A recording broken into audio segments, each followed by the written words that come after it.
Good evening. Good evening. How you doing? This is Coach Carvel Bailey, and I want to welcome you to another episode of Life and Basketball. Now, on this show, we basically talk about how the game of basketball, as well as life, are both synergistic and how they both go hand in hand each and every day. So the more that you learn about, basketball and things that have to do with basketball, the more that you can learn about not only yourself, but also life.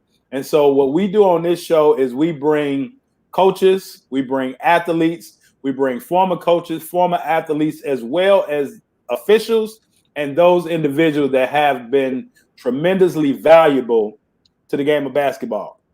And we let them share their story of how a little orange ball has helped change and oftentimes save their lives.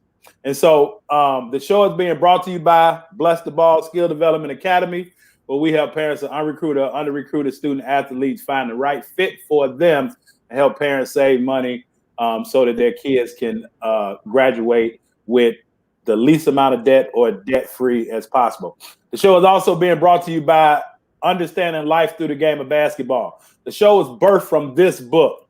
As I say, just understanding basketball principles that has helped me throughout life. And so each individual that I bring onto the show, they understand this and they live by this in their own way because they're doing things the right way in terms of teaching the game of basketball, not just with X and O's, but how it can help throughout life. And so I'll drop some links to where you can purchase the book, get you a book bundle a little later on. But tonight I am excited to bring my guest on. This individual I've been knowing for a few decades. Well, let's not say a few, but a couple decades. And he's always done it the right way. And when you do things the right way, you're going to have critics, because people may not understand how or why you continue to win at what you do. This individual has won as a player, has won as a coach, has won as an owner and a founder on each and every level. This individual understands the balance between life and work. And, this individual has been instrumental in my life, just in terms of, someone that I can talk to, he can talk to me if they're, just non-ego in terms of how can we help the masses. And so I am very, very pleased and very, very honored to bring onto the show again someone that has a tremendous story, and people see him now one way, but people really don't understand the foundation of his basketball success and life success that people now see in the open. So this individual is not only a trendsetter in his own right, but he constantly evolves, and that's something that I have always loved about him. He's always found a way to evolve and get in different areas that he knows that he can bring value to. And so I am pleased to introduce to some and present to others someone that I consider a great colleague, someone that I consider to be a leader in today's basketball success, doing it the right way. The Kankakee Soldier founder, as well as Example Sports founder, Mr. Barry Bradford. B, how you doing, man? I'm doing good, bro. I figured I would have seen you to check, man. You made me feel good on that right there. But I'm doing well, man. I appreciate you having me on, man. I really do. Yes, sir, man. I definitely appreciate you taking the time and being on the show tonight. Now, before we get into it, let's just start here. For the people that may not know exactly who Barry Bradford, they may know Coach Barry, they may know B, they may know Mr. Bradford, but who exactly is Barry Bradford, the man, the person? Can you just give us a brief overview of who he is? I guess in the least amount of words, I strive to be an individual who is purpose driven, And inside of that, my biggest goal always in life, man, is the people that I connect with is to encourage them to walk in their purpose, man. Whatever it is they feel, their talents, their skill set, their abilities are leading them. I try to take as active a role as I can when possible, and pushing them to be that or do that or explore that. You know what I mean? And I don't know any other way of saying it. You know what I mean? And sometimes I'm able to actively be involved. Sometimes I'm able to be a cheerleader. Sometimes I'm able to be a counselor. Sometimes I'm able to just be an ear, you know what I'm saying, for those individuals. But those are the type of people I like to surround myself with, type of individual I strive to be. It ain't easy. You know what I mean? When you're talking about, doing it, whether that's, trying to support people or just trying to be that person yourself. So in so many words, man, that's just really who I strive to be. I try to be there with my family, my friends, my frenemies, you know what I'm saying? Wherever, you know what I mean? It don't matter. That's really all I really care about, to be honest. Man, I love how you put that. Purpose driven. That's a whole sermon, man. That's a whole book, you know what I'm saying, within itself. And oftentimes we may not, I was 21. I was actually working at a group home on the west side when it really hit me what my purpose in life was. And people may not, we all discover it at different times. But I think that just throughout life, in that evolution, as I said, that you are so great at, but our purpose, kind of stays forward, but it shifts in different areas, and we'll get into that. But I think that that's a great summary of you and what you do in terms of just purpose driven, because oftentimes, heavy is the head that wears the crown, and these things can get tiring, they can get lofty, but when we have a purpose behind what it is that we're doing, that helps you not only stay focused, but it continue to help you put forward one foot in front of the other. And so I think that that's huge, man, that comment of just being purpose driven. And now understanding that you're well, for those that don't know, most people may know you when you came to the South Suburbs, but you're actually originally from Avalon Park. So can you talk about how growing up in that environment, and that community kind of helped shape and mold you into the individual that we see now today? Absolutely. I just think just the area we grew up in, it was always so much talent, but at the same time, it was a lot of violence. And I was one of a few people, in our community that had a 2-parent household. You know what I'm saying? I had a dad that owned a furniture store. It was actually back from the Army. We moved there. It was our first house. My mom, who worked as well with them, so they were entrepreneurs as well too.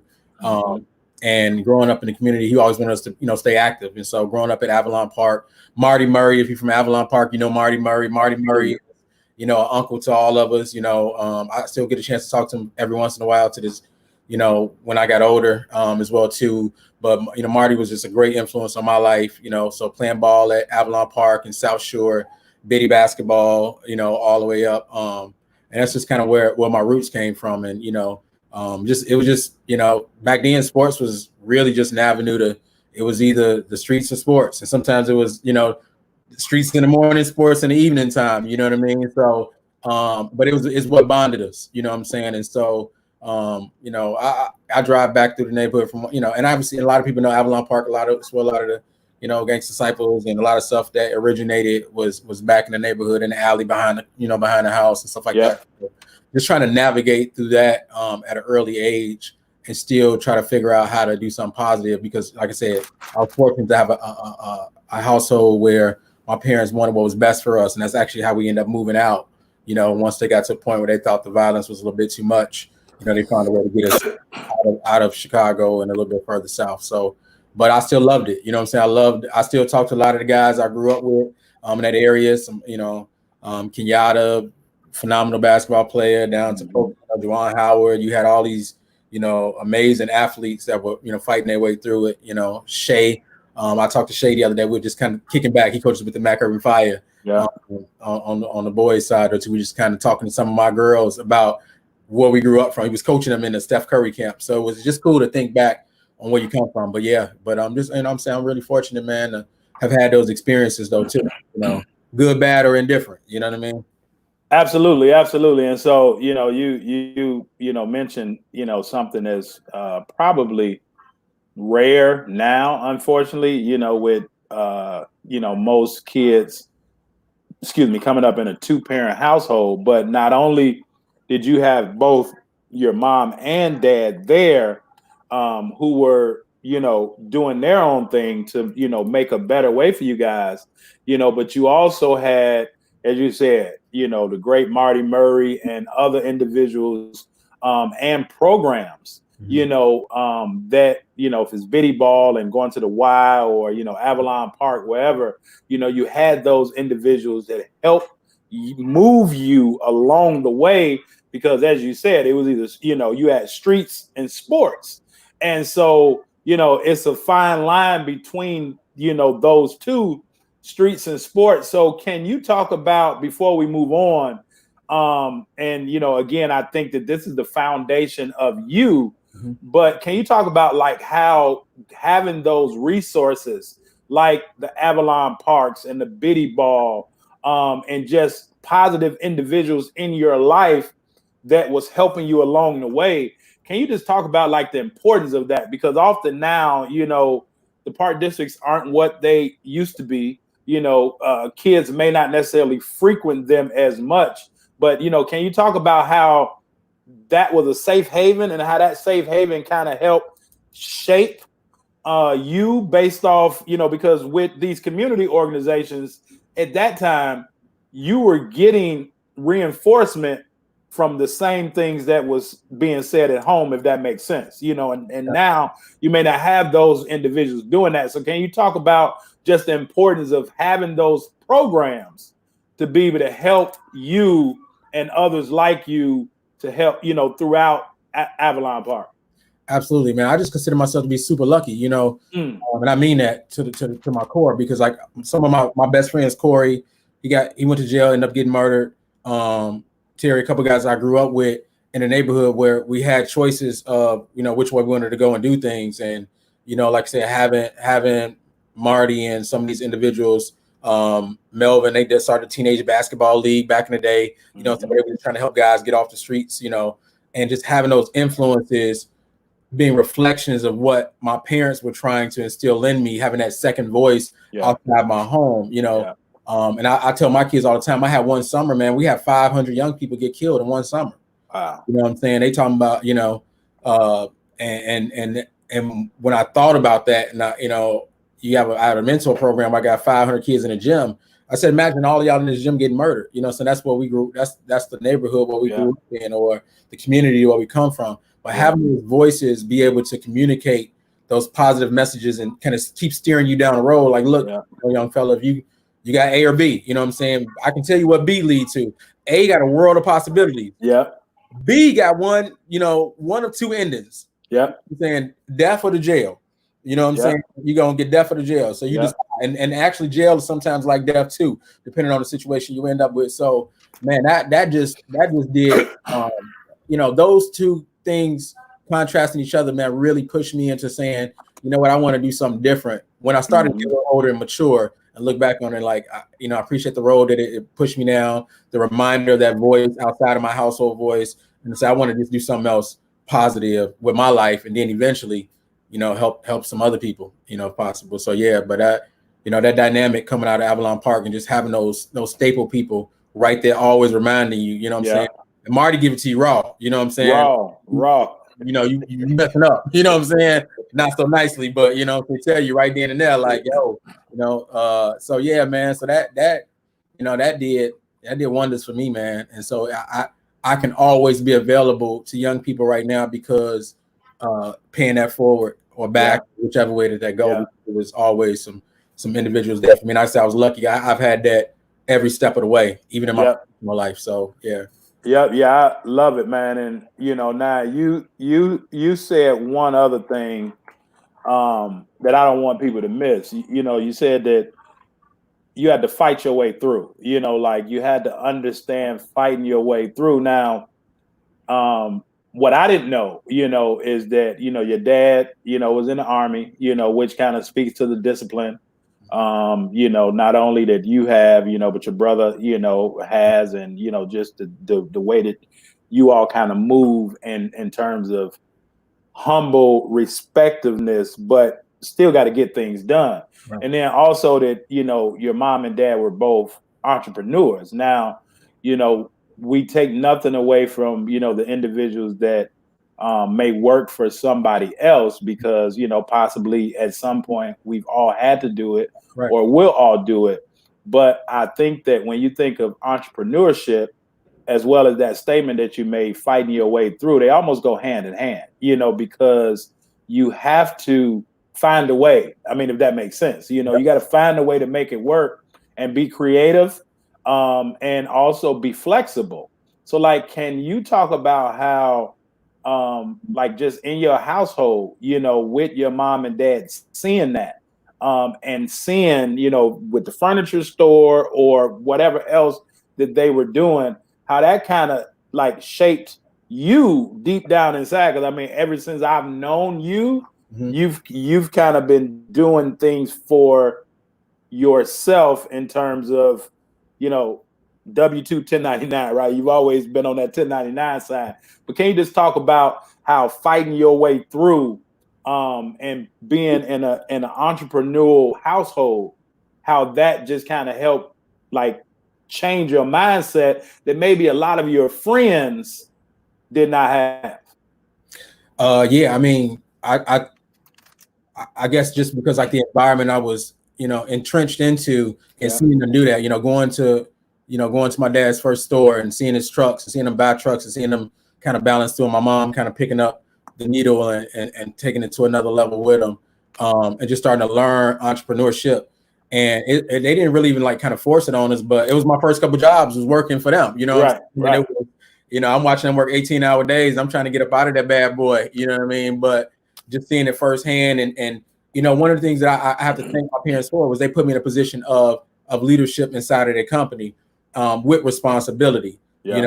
And I tried to be the other entrepreneur. You know what I'm saying? You know what that one was on the street. I tried to be a street entrepreneur for a little while, because I understood business and how it worked. Like, block up like this, we can do that. You dabble in some nonsense, but yeah, man. So really, that set a foundation for me to the Knicks that we just work hard. And they actually brought a couple of my buddies in. Terrell Wilson. His dad is Willie Wilson. Ran for president. Giving away a lot of money. So my company, we did some stuff with him. I remember Terrell working on the truck with me. Nick, all my guys, they came out. My dad used to put us in the truck, like come down to get some hours in, pay us a little money, just to kind of keep us off the streets. And so I think that I inherently, that gene started to, say, and then my dad owned his day. He wanted to go to my game. Absolutely. He wasn't good. He owned his time. And he kind of taught me the value of time, as well as money, and how critical, you can lose it all, you can gain it all. Don't let none of it bother you. Just keep pushing, and kind of talk about it. So it built a mental toughness in me. Absolutely. And no matter what, we're going to compete, which is also sports. He could take that analogy right to sports. Coming out of the Army, he sent his money back home to my mom. My mom saved up his money while he was in the Army. That's how they got themselves going. That kind of all trickled into my life as well too. And so, like now, my daughter runs one of our companies. Absolutely. She's learning to be an entrepreneur. My son does it when he comes back. We're actually studying the stock market right now. He's learning the stock market and how to and unintentionally, like, because I don't force that into him, but I think that cycle started to kind of repeat itself.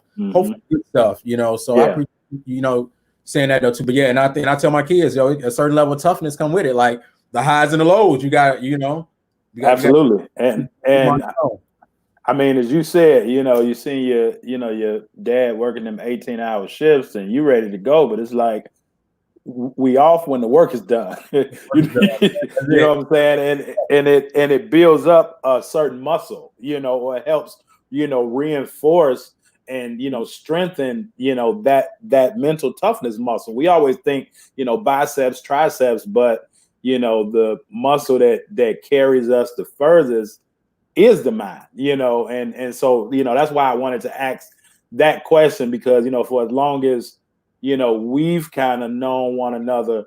We never really kind of stopped and talked about that. And so now at a certain point in time, you all, moved to the south suburbs and you moved to Country Club Hills. How was that transition for you?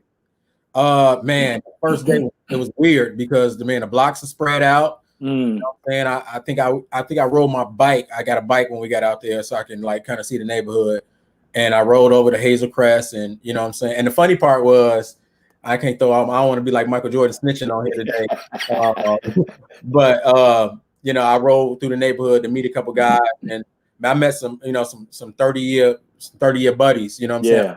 Who had done similar things. They had gotten out of their situations they were at. Their parents moved them out. But now a bunch of us who came out of, situations in the city was a little bit more hostile, but some of that mentality and thought process was still in everybody. So we kind of created our own little group inside of the patch of where we're at. But man, met some really amazing guys, man, who I still rock with to this day. You know what I'm saying? And but just the environment was different. Like just getting out to the suburbs, the air, like it felt like the air was different. I was like, the garage door go up and down. You can walk right into the crib. In the city, you park on the street. You park in the garage. You got to walk from the garage. You got to the house. Maybe the front door because the back door was boarded up. You got to figure. So just all those elements, man, just were different.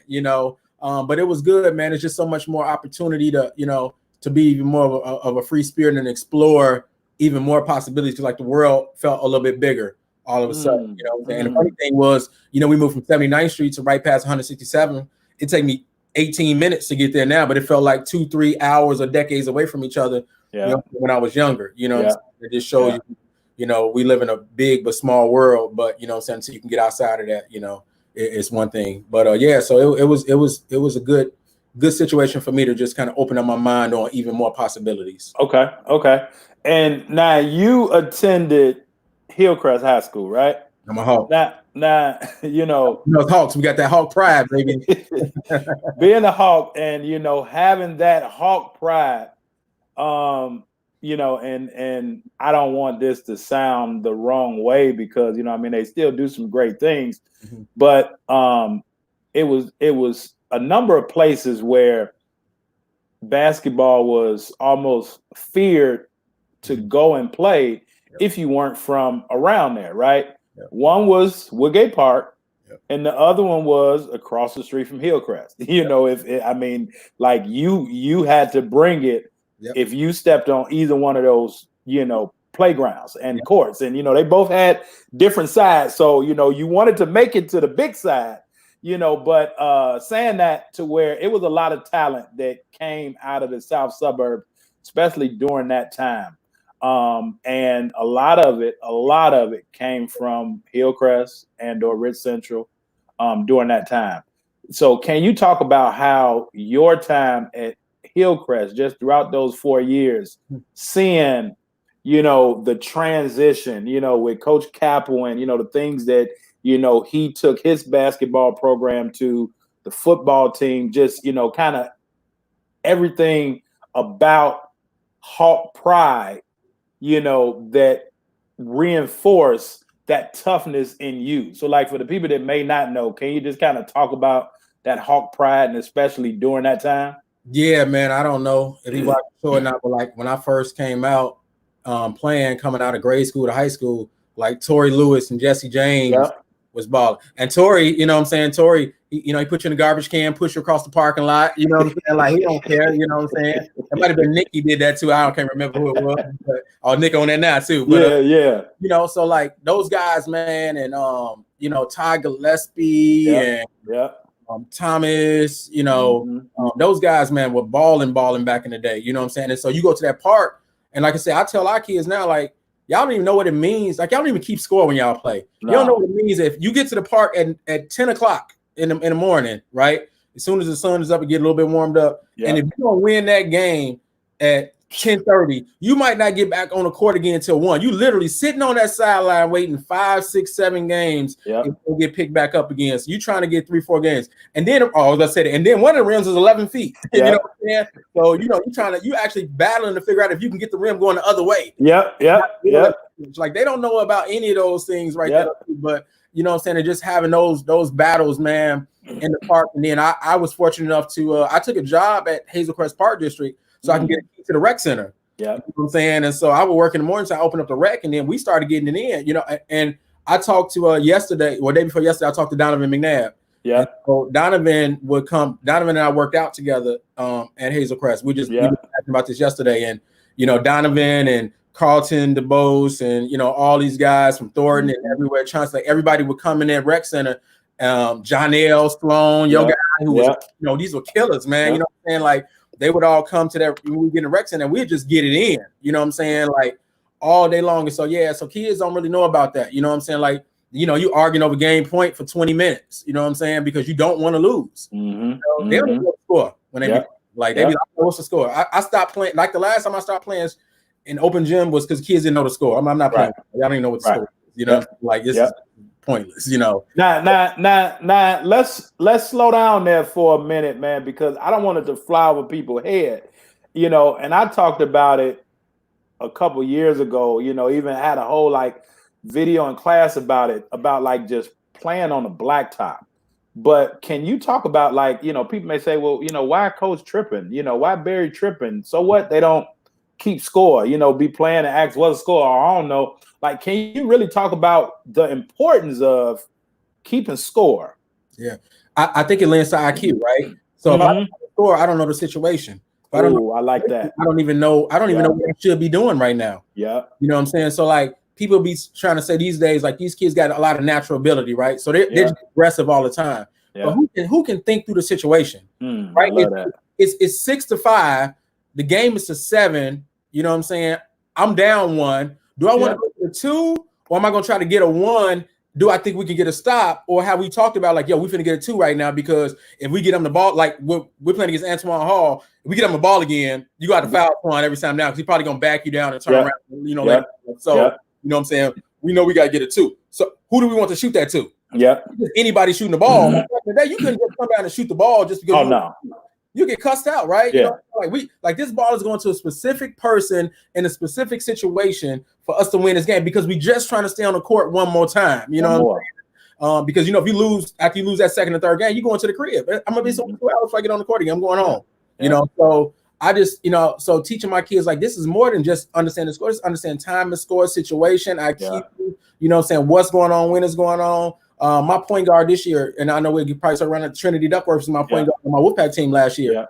And I'll get on her like, I'm like, yo, it's 30 seconds left in the half, or a minute left. What are we trying to get? You know, what are we trying to get? And if this goes bad, I'm blaming you. Absolutely. We got to know what we're trying to do. You got to communicate to these girls. They got to know what we're trying to do. Time, situation. You know what I'm saying? So that stuff, I felt like nobody just taught us the word IQ when we were coming up, basketball IQ, but a lot of guys had good basketball IQ.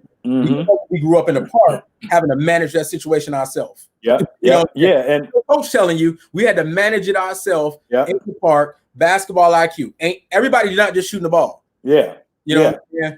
And you know, even when it came down to picking teams, you know, like things were done in a strategic manner, you know, because again, you wanted to win, you know, and it's all, you know, now at our age, obviously, you know, if we get on the court, you know, the goal is to, you know, really the same, but to win as many as you can, because, you know, nowadays when you stop, you know, your muscles get tired and, you know, all of that. But, you know, just understanding that it comes a point in time where you stop playing against your opponent and you playing against the clock. You know, but you have to recognize those situations. And so, you know, I wanted you to touch on that because I didn't want that to fly over people's head, you know, in terms of, you know, well, why is he even mentioning or tripping, you know, about the score, you know, and plus in the Hillcrest rec, you know, it was hot.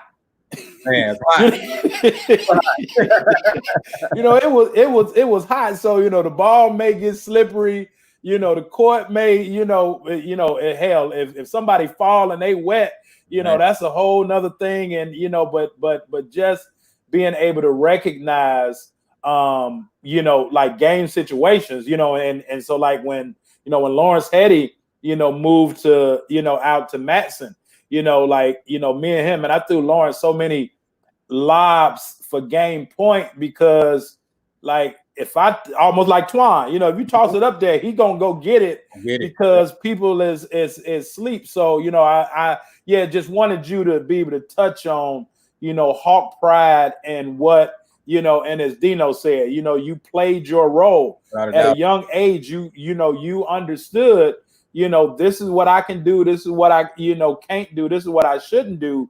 You know, now let's get into Barry Bradford, the collegiate athlete as well as the professional athlete, because, you know, again, I think that people are asleep on not only your talents as a point guard, but just your willingness to really like not accept no. You know, I mean, if that makes sense. So, you know, when you leave Hillcrest, you know, you go on to college. Can you just talk about what led to your decision? And then, you know, how was college life for you coming from such a prideful institution like Hillcrest? Well, initially I got some trouble my senior year, which is a little bit documented. But once I kind of go to my tail end of the college experience. So I kind of circled around I was in Indiana Tech in Fort Wayne, and I went to Trinity International in Deerfield, where a guy who I worked out with, Ken Hasty, who I owe dearly, amazing guy. You know, he kind of brought me back to play there in the NAIA, and it was more about because I actually had a family already at the time too. Yeah, you know what I'm saying, I was already married. You know, I had kids, so you know, just playing through the end of my college. I went to South Suburban, so I had to play JUCO for a little while. I had a really good year at South Suburban. Played with some really talented individuals. You know what I'm saying, at South Suburban, we were pretty stacked, kind of coming through that range, and then going to Indiana Tech, which South Suburban coach was actually the strength trainer. The current coach was a strength trainer at Indiana Tech, and so we just kind of flip-flopped directions or two, and then from there to Trinity. And I've always, tried to play my role. You know what I'm saying? I always tried to. I think I at an early age understood what I could do. So I was a traditional point guard. You know what I'm saying? I was a traditional point guard. I could get guys going, but I could score. You know what I'm saying? But I could also kind of run my team. I think the same natural things that I do with my life were a part of my basketball experience. So actually going to what you said, just that toughness. I've always been willing to go play wherever, whoever, whoever. You know what I'm saying? It don't matter to me. It's the same way I take on business. I took on life. That's the way I play. It don't matter to me. You know, so I went from there to taking that experience in the college and just trying to will my way through, still having my goals on despite setbacks. Like, I'm going to make it to the league. You know what I'm saying? I'm going to make it to the league. Like, so I fought through all the way from college to Milwaukee Bucks camp. You know, got cut in that situation, was a part of that Michael Jordan comeback campaign with John L. and Antoine Hall. So when Jordan was doing his comeback, I was in John L. to say I actually got in an argument with Michael Jordan. I'm watching. I'm like, yo, Mike take 2 dribbles. If he go left, yo, he going to the basket. If he go right, he going 2 dribble pull-ups. You know, we arguing. He putting me out talking to John L. about it. You know what I'm saying? But I was that type of competitor. Like, I studied the game. I believe, you know what I'm saying, I had an aptitude to figure out how I could be effective, and took that in. And I remember, like I said, by the time I went to the Bucks camp the second time, I went right up to the GM, who I'm still cool with to this day, and was like, yo, I ain't leaving this time. I'm making the squad. You know what I'm saying? I did get cut. They had Gary Payton. You know what I'm saying? But just even making it back to my second trip to minicamp, to the same thing in the CBA, just trying to fight to hang in there. You know what I'm saying? Over and over and over again. These young kids don't even know what the CBA is today, though. Pre-G League days, you know, just fighting to stay on that roster throughout the year, doing any and everything I can to kind of realize that dream, to playing in any and every other minor league that I can play in from then. But I think I just understood compete, man. I competed, you know, understood my role. You know what I'm saying? When it's time to score, it's time to score. But what can I be great at? You know what I'm saying? I try to be great in that area that I could be great at when I was playing. And I think that opened up a lot of doors for me, you know what I'm saying, to be, you know, to give myself opportunities and just be an absolute animal. You know what I'm saying? Like, you know, you ain't got to be, you know, you can be an animal and be a dog, but I said they were dogs, without being the loudest person in the room. You know what I'm saying? Absolutely. Having that mentality, like, yo, I'm gonna go till I die. You know what I'm saying? You're gonna go till you get tired, like my man Will Smith said. And I always had that mentality. I keep that mentality to this day. The guys I work with, they be like, yo, you crazy. I'm like, yeah, I'm an animal. You're right. We going to bed tonight. We got work to do. You know, nobody going to sleep tonight. And that even again and why I wanted to lay the foundation. But that even again goes back to your home, your upbringing with your parents, and the entrepreneurship, and your dad being a military dad, just like let's get it done. Let's find a way to get it done. But you said something that I think that everybody really needs to pay attention to. Because on this show, we got athletes, we got coaches, as well as parents of student athletes. But you just said like that you understood what you could do. And like, can you talk about, man, how important that is for young athletes today? Because I don't really think that people understand, like, it's one thing understanding your role, but it's another thing and really understanding what you can do and what value you bring to a team. Like, can you talk about that? Because we can start the show and end the show just with that statement, but just understanding what you can do. Like, how important is that in today's game? Well, I think like Bryce Drew was a good friend of mine too. Yeah. Bringing him to talk to my son one day, and he asked him a question, man, and that thing stuck with me forever. And I asked every one of my kids, like, what's one thing I can depend on you for? Yeah. You know what I'm saying? Like, game in, day and day out, what's the one thing I can depend on you to do? And I think them understanding, what that thing is that you can be dependent on for is crucial. These kids today, man, they don't even know what one thing they know they can bring to the table. Can I depend on you to get me 8 rebounds every night? Yeah, I know you can dribble. I know you can pass. I know you can shoot. But what one thing can I depend on you for? What one great thing do you bring to the table? Yeah. And then we'll build layers on top of that. You know what I'm saying? At the end of the day. So, I understood that. And I think that goes into life, to business, to whatever. You know what I'm saying? Absolutely. About getting into your greatness. And then you can build on those things, though, too. So getting my young kids to understand, like, yo, what's the one thing you bring to the table? Yeah. That's that first level thing. What's that first thing you bring to the table? And then, you know what I'm saying, let's build up on that all the way across the board, though, too. But be great at something. Be great defending. Be a great energy person. Be a great rim runner. You know what I'm saying? Be a great communicator. But find one thing that you can do that you can be great at. Yeah. Add those layers. So like somebody said, we can get in here and teach you 17 moves off the dribble, which you only gonna use maybe one time your whole career. Yeah. You get 3 dribbles max. If you don't get that done in those three moves, move the ball. You know what I'm saying? So be great at something, you know what I'm saying, at the end of the day. And then, you know what I'm saying, we can level on top of that. So I think that goes into entrepreneurship. You know what I'm saying? We build a great team. What do you building your company? You got a great company. Carvel, when you start adding people to it, you adding them for a specific role and how it helps the company. You know what I'm saying?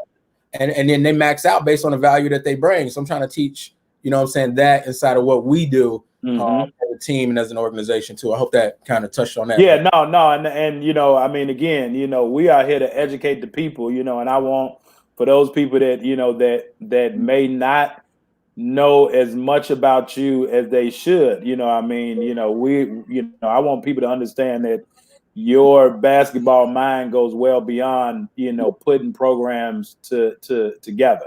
As I said, it's, bigger than basketball, and it always has been. And that's one thing that I've always, respected of you and, what, not only you, but you and your wife stand for, that, how can we use this situation and make it a teachable moment into something bigger, which is life, so, but just understanding what you do, because even, and I tell athletes, when college coaches come in, they're not necessarily looking for a person that can do it all. I remember Gene Cross called me one day after I was at Hyde Park. We had just beat Westinghouse in the State Farm tournament. And Gene called me and he was talking about Stefan Hanna.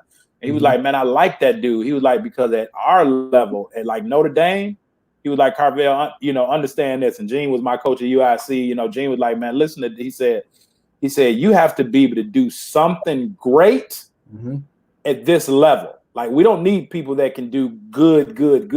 What can you do great? And now, as you said, we can layer those other things and fit you into the system, but what can you do great? And then the second thing that he said was, we're looking for people that can play at a high level the entire game. Yep.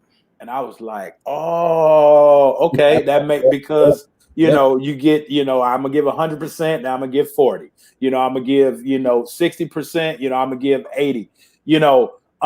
Can you even speak to this? And you know, this ain't even on my question list, but I want to just ask this of you.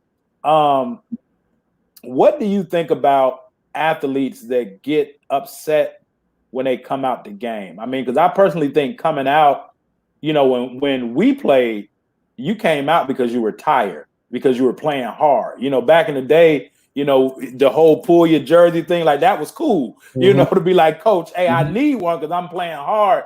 Nowadays, kids come out the game and, you know, they get upset because they want to play the whole game, but they're not playing hard the whole game. Can you talk about that?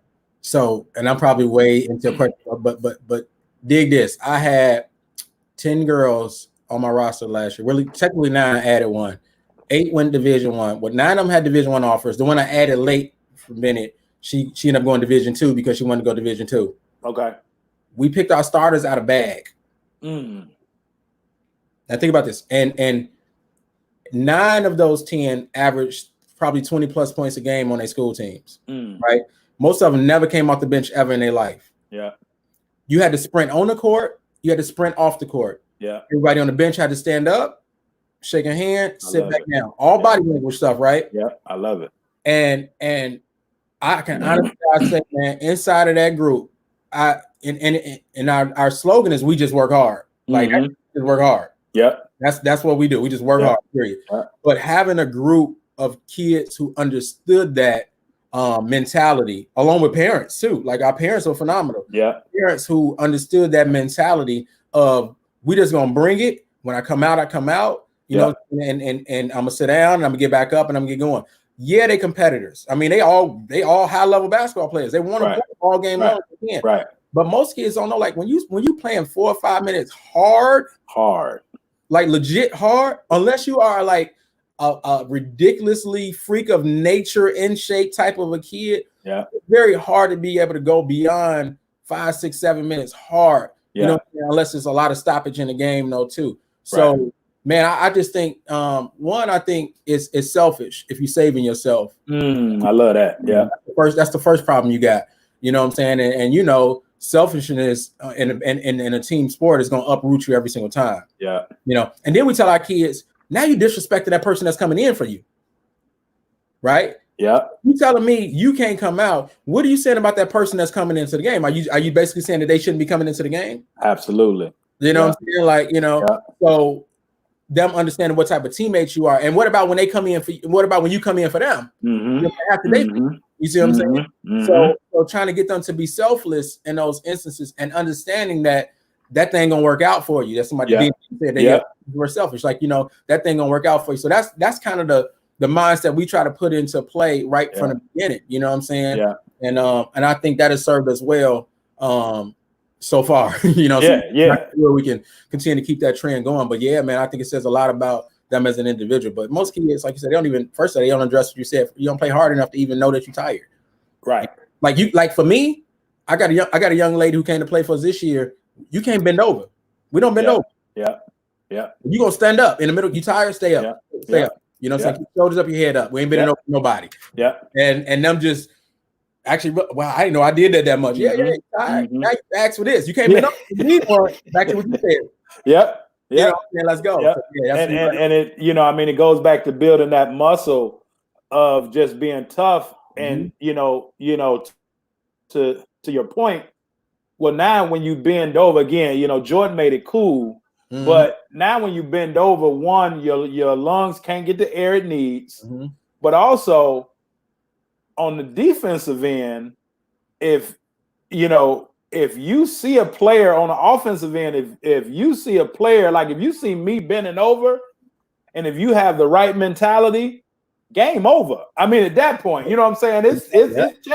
It's chess, not checkers. When the same way that you said, sprinting on the court, sprinting off the court.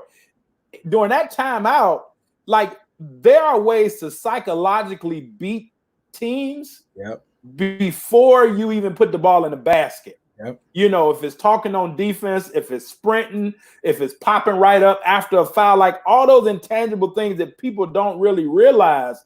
But now if I'm bending over and you looking at me, Barry, you like, game over. You know what I'm saying? Because it's nothing he can do at this point because he's already shown his hand to me, if that makes sense. And so, as I said, just coaching goes well beyond X's and O's. It's also getting players to understand tendencies and, you know, as you said, things to look for. What type of IQ can you have? You know, it's a timeout. Players walking to the bench. Now you got 5 girls sprinting. Yep. They looking like we giving the best we can, and they ain't tired yet. You know what I'm saying? So how is that psychologically going to affect us moving forward when we come back out to the court? So I think that that's a great point, man. You know, and we're going to get into, you know, the team in a minute. But, you know, I first want to stop by and, you know, let's talk Soldiers basketball. You know, you all started out in Markham. You know, had Markham rocking and rolling. For the people that don't like, you know, it was so much. You know, I had a job on the show, you know, some time ago, and we just it was so many great things that took place at that Markham Park district. You know, you went from there and then you moved to South Suburban with it. And you know, I mean, again, you've always been evolving, and through the evolution, there's always people that's gonna be amazed at how you've done it. They're gonna be talking, you know, about you because, you know, they feelings may be hurt because you continue to do it. But like you've just been able to continue to manufacture positivity around you and within what you do, you know, and you was at South Suburban, and this was when we, you know, really like started, you know, meshing and gelling. And I think we were just shooting around, and unbeknownst to us, like spirits connected. Like, you know, I think we started like, you know, we were having a spiritual conversation, wasn't even about basketball. And then, you know, a couple of days later, we kind of talked, and, you know, you kind of told me that you were in the process of moving the team out to Kankakee.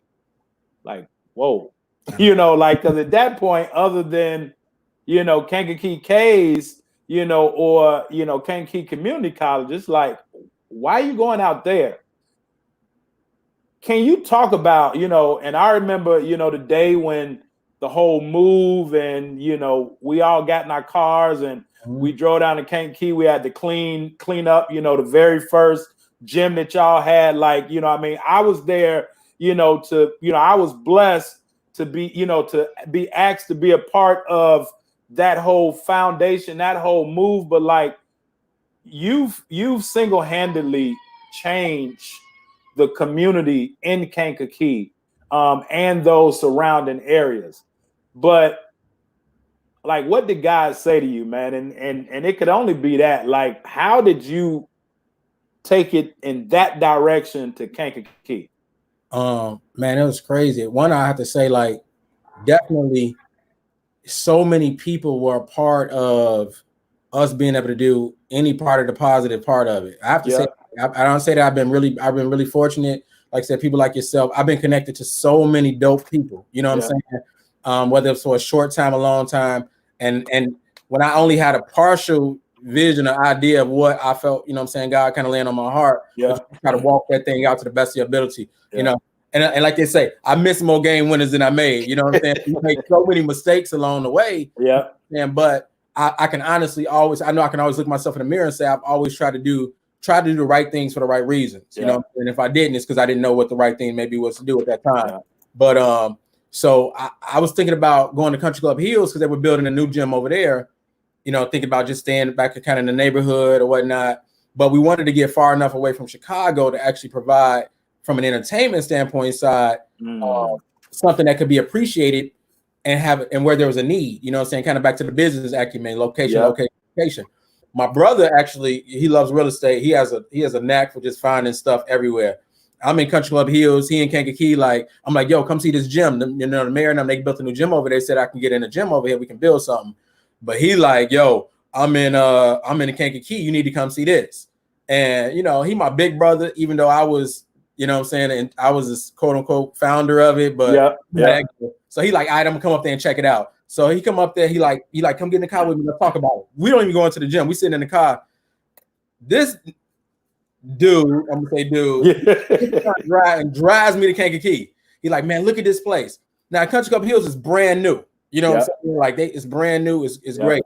The place in Kankakee was an old rec center that was, needed had a lot, had needed a lot of wear and tear. But the people inside of it were phenomenal. That they had a heart for community. They were trying to do good things. I met the mayor. The mayor was cool, and man, we never really had enough to do what we do. We took out, like I say, I'm gonna go biblical. We took out a little 2 fish and 5 loaves, and like, let's go try to make it happen. You know what I'm saying? And they welcomed us. And we just tried to figure out what we can do to help, and so we took the team out there, guys like yourself and everybody that was involved along the way, Josh, saying Lawrence, Burnett, LCNLB on here, so many dope cats, jumped on board like, let's go do it, and we tried to put in the work, we tried to use the business part that we knew to attract enough attention to it. And, we built something that was pretty fun and pretty special, and the community responded accordingly, and the team and the basketball was the platform, but always the target was, how do we help these young people? How do we help community? And that's still the mission to today. Sometimes the platform of the vehicle changes a little bit. Absolutely. The target still remains consistently the same target, and the mission remains absolutely the same. How we help the young people. So yeah, man. So we ended up out there, and funny thing was, I got a place out there. I didn't even tell my wife gonna kill me. I seen her log in. I got a place out there, bro, I had it for like a month before I even told her.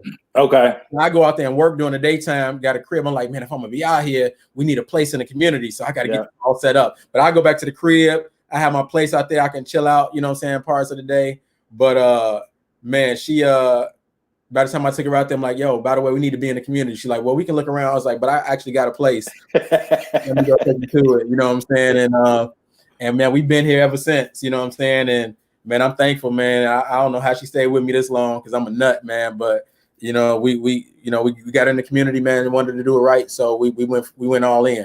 Yeah. No, I think, and again, goes back to what you said, like fighting your way through, because you make the story sound good. But we can say, had to tear down cobwebs or redo locker rooms, repaint and redo the whole floor, right? Try to find rims, like, people. You said people have no idea all the layers of stuff that had to come together. Right.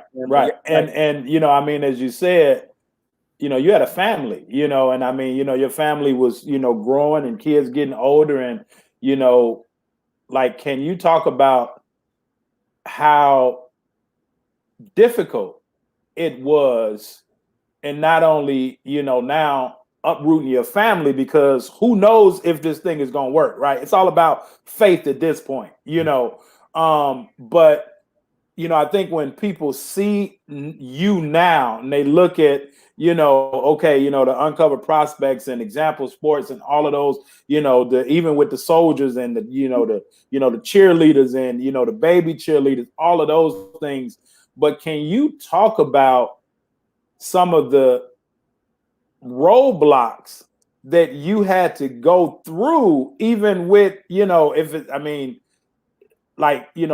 were traveling, like you wanted it to be first class, no matter what it was, so if it was with the IBA, it kind of, you went through a couple different leagues, but still kept, again, talking about that purpose, being purpose driven, if it's okay, this league may fold. Okay, well, you still got your team. Let's find, another league, but you all were traveling, and a lot of that money, and let's just be like, you was footing the bill for a lot of that. I know Ryan, you and Ryan together, but you were playing, you were the GM, you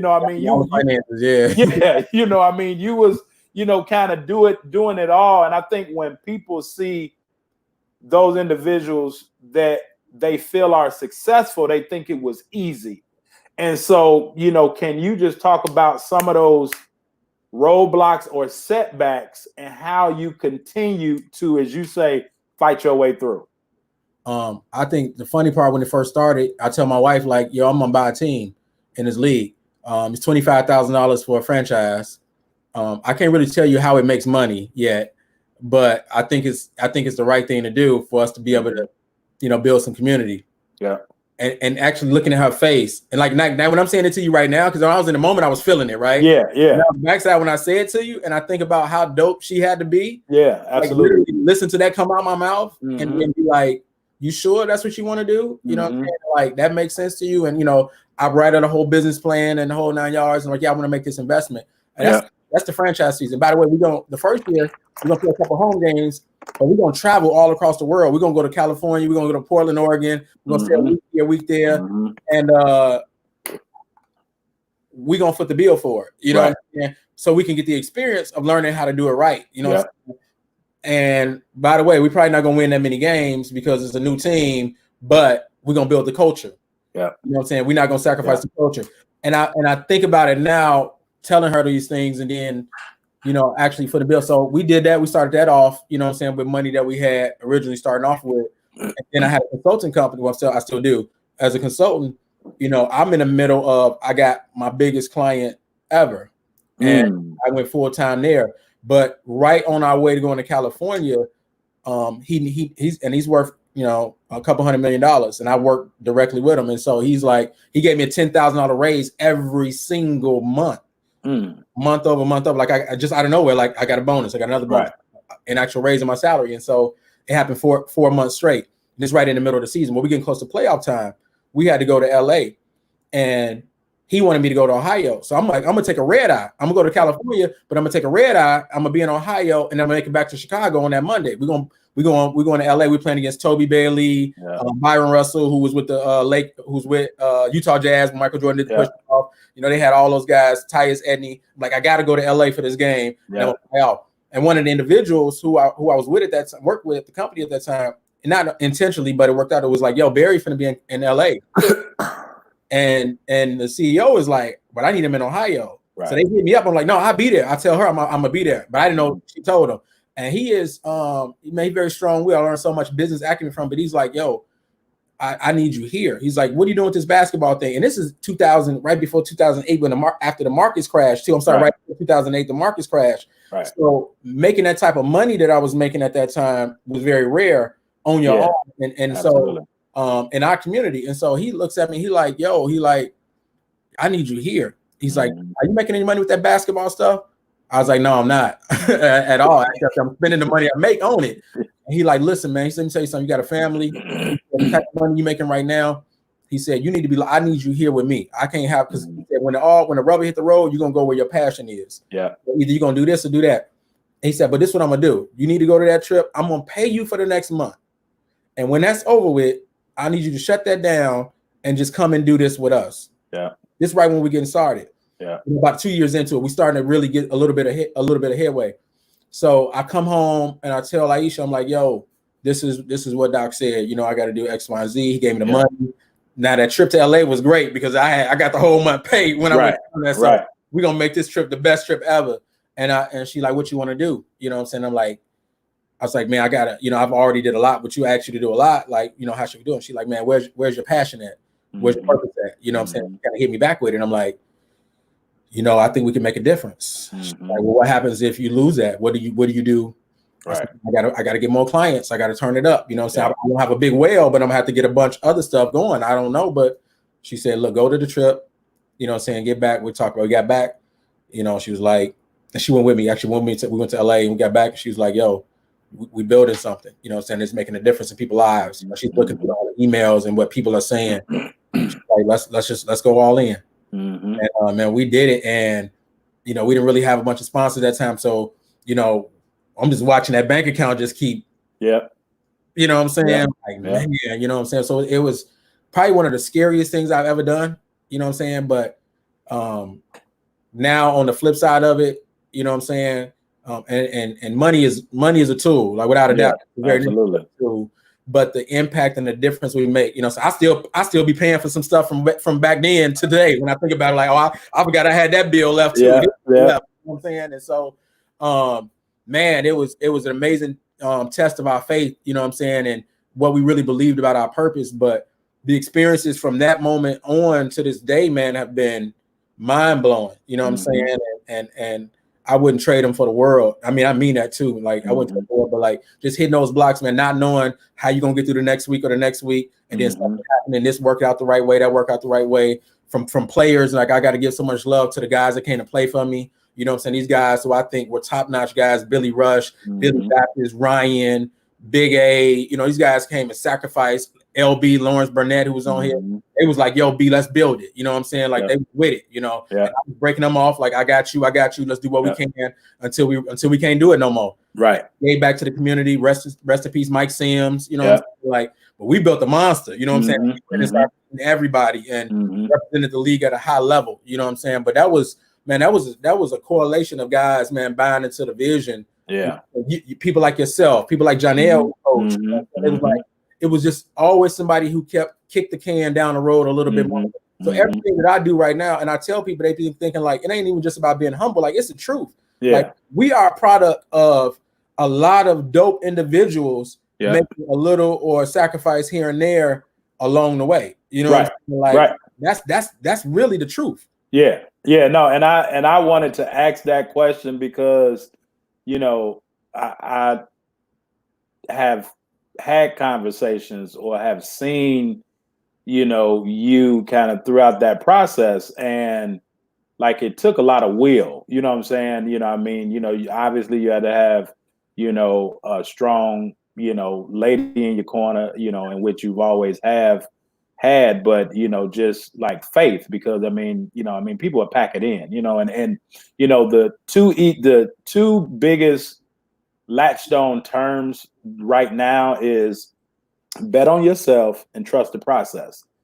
That look good on a t-shirt, you know, but but when you going through it, you know, and okay, trust the process, like that process is going to challenge you and really make you, you know, I mean, if you really want something, God gonna make sure, like, is it, you know, if I give this to that person, are they going to embarrass me with it? You know, how much are they willing to really go into getting that, you know? And as, you know, your wife said, you know, not only from a monetary standpoint, but, you know, I mean, you were getting, I mean, at one point, anybody that has played basketball or that people may know now, you know, if you go back to the roots, they put an orange and black jersey on, you know, I mean, and a lot of people don't know that, you know, me and Sloan talk about it all the time, just, you know, like, I mean, nobody knew who Billy Baptist was, you know, I mean, at that point, you know,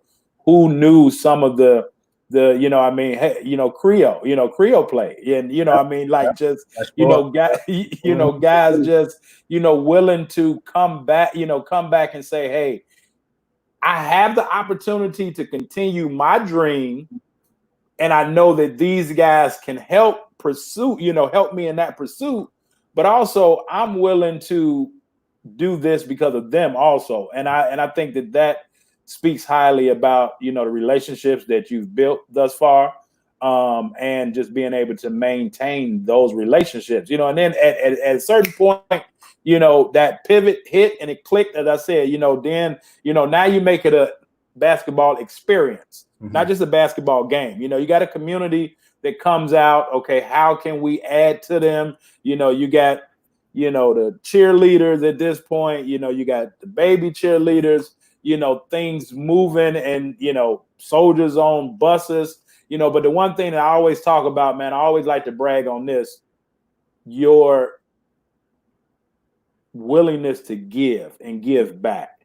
And you all had and I actually put it in the, you know, the Facebook ad, you know, for this, you know, actual show, and, you know, the title of the show, and I always title the episodes based on the individual that I speak with, but the title of this episode is Lead by, you know, Example, and obviously, you know, name of the company, but, you know, I think that you've just been able to do that. You've just been able to lead by example, in, you know, each and everything that you've done.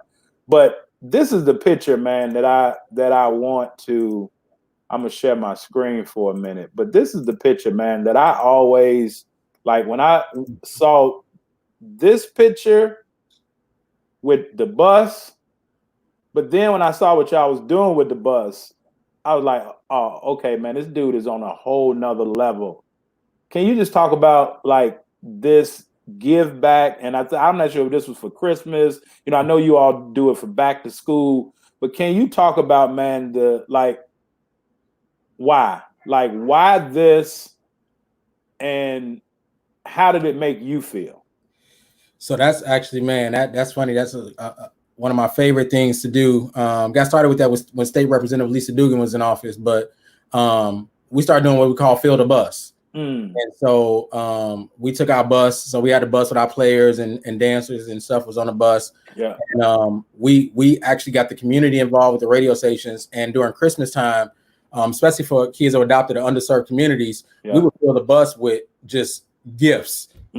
Every single year we filled the bus with gifts. I'm talking about 2,000 to 3,000 gifts that we can give away to kids in the community to make sure all those kids have something on Christmas morning when they woke up.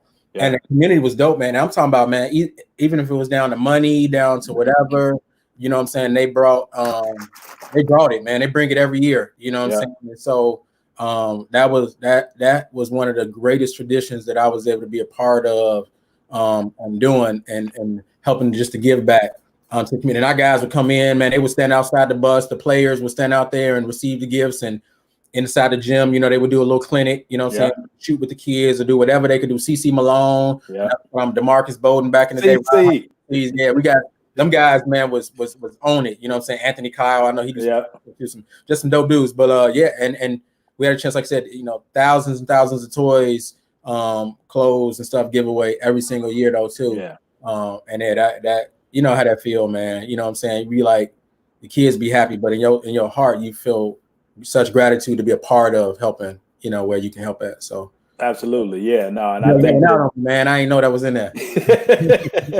I just think, and you know, even if it's on a high school level, elementary level, you know, especially college level, you know, club team, AAU team, but I think that community service is so important because it helps everybody understand that there's always somebody out here that's a little bit worse off than us, you know, regardless of what the win-loss record look like, what your playing time look like, whatever. But, you know, we can always bring a smile to somebody else. And I think that was, you know, dope.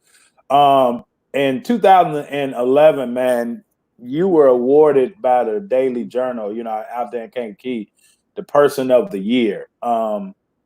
Can you talk about that? You know, also because, you know, and I'm throwing these things out there. We're gonna get back to basketball in a minute, but as I said, like, you know, the show is titled Life in Basketball, and you know, you've always been able to understand the correlation of the two. You know, but when you got that call, man, that you was gonna be, you know, Barry Bradford, you know, again, the guy from Avalon Park, that you were gonna be the Person of the Year. Talk about that, man.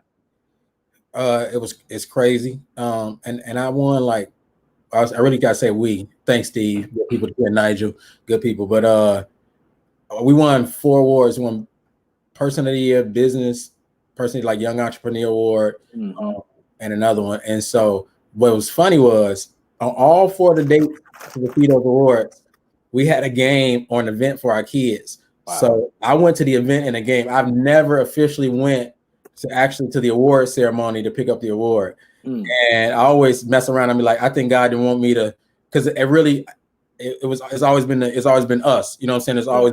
It's been the squad, you know what I'm saying? So I've never been able to go actually pick it up and be a part of the ceremony. They videoed it, or, you know, have somebody stand up and get it.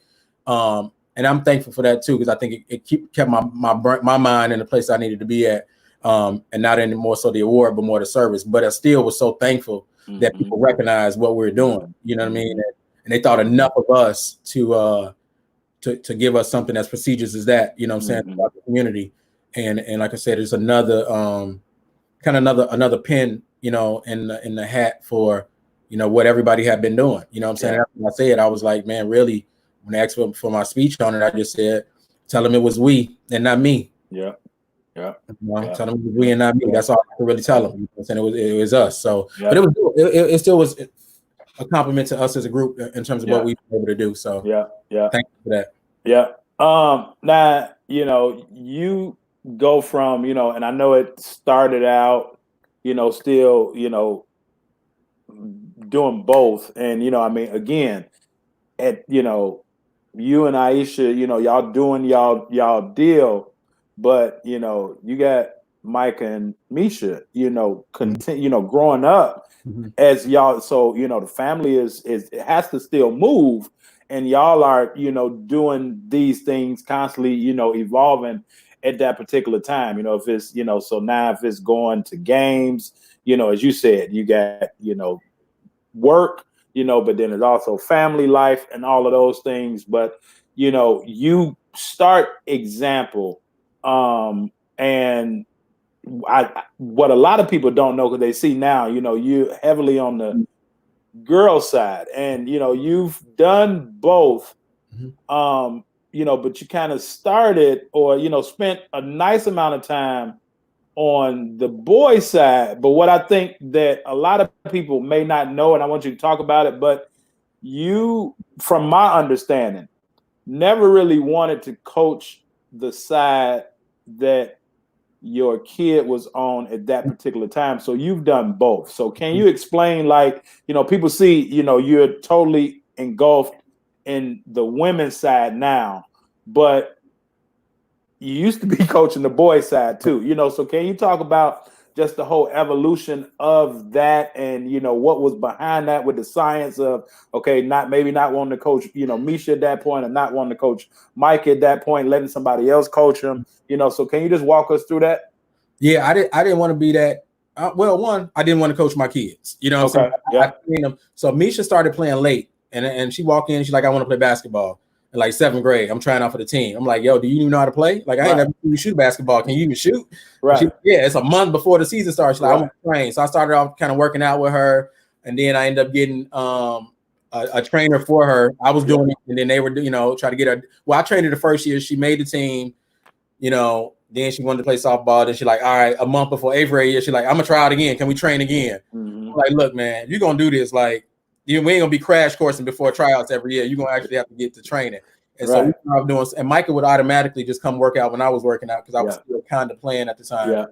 And he would invite his friends to come. You know, can Tommy come work with me? So then Tommy brought, you know, Joey, and Joey brought Gary, and now I got 4 kids working out, you know. So that kind of started us with the training and the development. And as they got more serious, I was trying to place them in a program. And I'm like, so Micah in the Park District League, and he's scoring like 20 points in the first quarter. And they're like, yo, you can't play the second, third quarter. And I'm like, what? You know what I'm saying? They're like, yeah, I'm used to biddy ball in South Shore. You play, you know, play. Like, that ain't gonna work. So they had great youth programs here, but they were more about, they weren't about the competitive part as much as they were about the social part, in my opinion. But they're really cool for those who wanted to do that. So I'm like, yo, we're gonna build something that's gonna help y'all develop. We're gonna compete. So I started off with just the developmental side of it, and then it's like, yo, let's get out and compete. So when we started getting to those singular teams to go become competitive, I'm like, we're gonna go compete. Misha was playing on the older team. I'm like, yo, I'm gonna coach on the boys side because Mike is younger. Give me the older boys team. Somebody take the older girls team. Y'all coach Misha and them. And Misha and them had a really good group. Our first group of girls was good though too. That's funny. My nephew just by him. But so I'm coaching Jordan them. I'm coaching their team. Ryan is coaching the girls. The girls are really good. They were solid. They just worked their butts off, you know, so every practice. But the boys were doing really well too. We were winning and building that lane. And so when Misha got done, Micah got older. I'm like, yo, I'm gonna flip to the girls side with a younger group of girls. I'm gonna start doing the girls side. And Ryan, I flipped him. Like, you go now, you go to the boys side, you know what I'm saying? And Big A and them. So we all divided up because I wanted my kids to get a different voice. You know what I'm saying? I can talk to them about the game. We can talk about it after it's over with. I can give them some insight. And I still started training with them more though, too, because I wasn't coaching them. The skill sets. But let somebody else also teach you.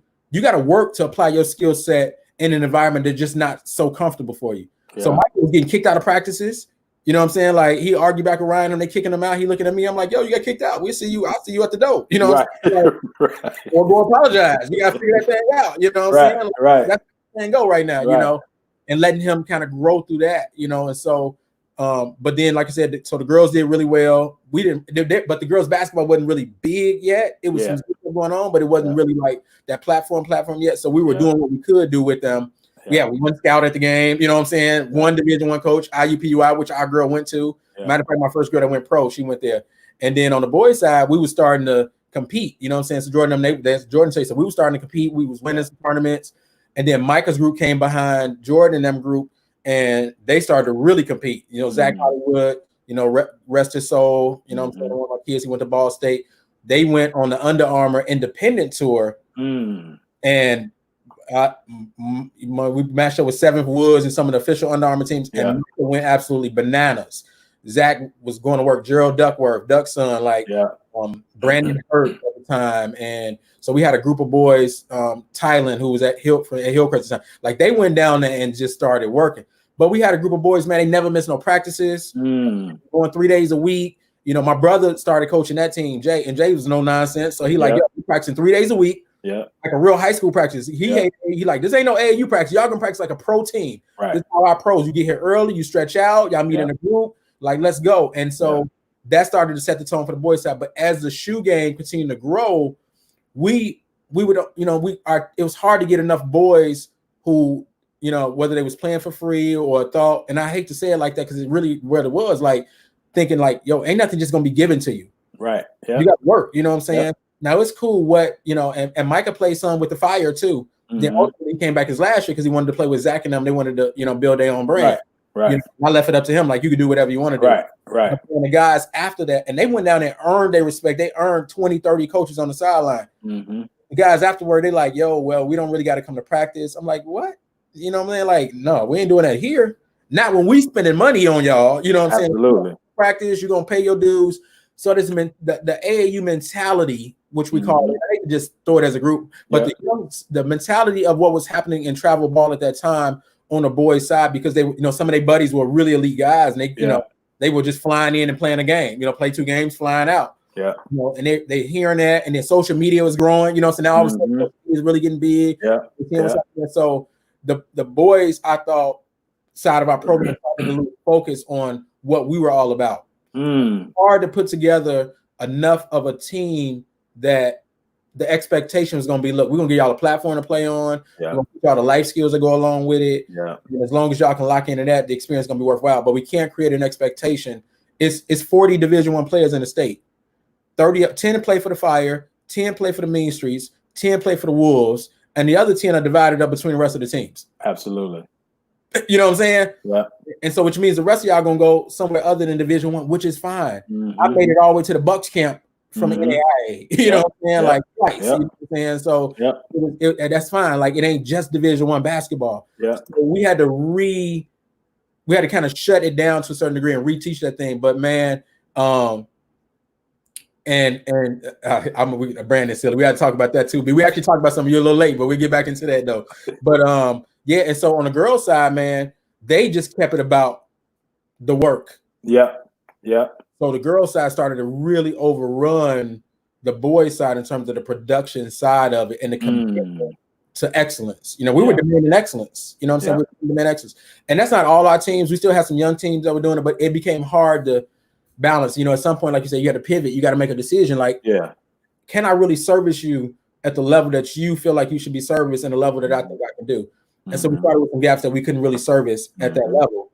So now we kept a couple boys teams. The ones that were committed, cool. We roll with y'all. The ones who we gotta, you know, beg y'all to come to practice, beg y'all to come to the gym. Don't know if you're coming on Saturday or Sunday. Y'all go play somewhere else. Absolutely. Wherever that works for you at, go do that there. And I'm gonna cheer for you. And if you come, hit me up. You know what I'm saying? The best that I can to help you out. You know. So so that's how I kind of got.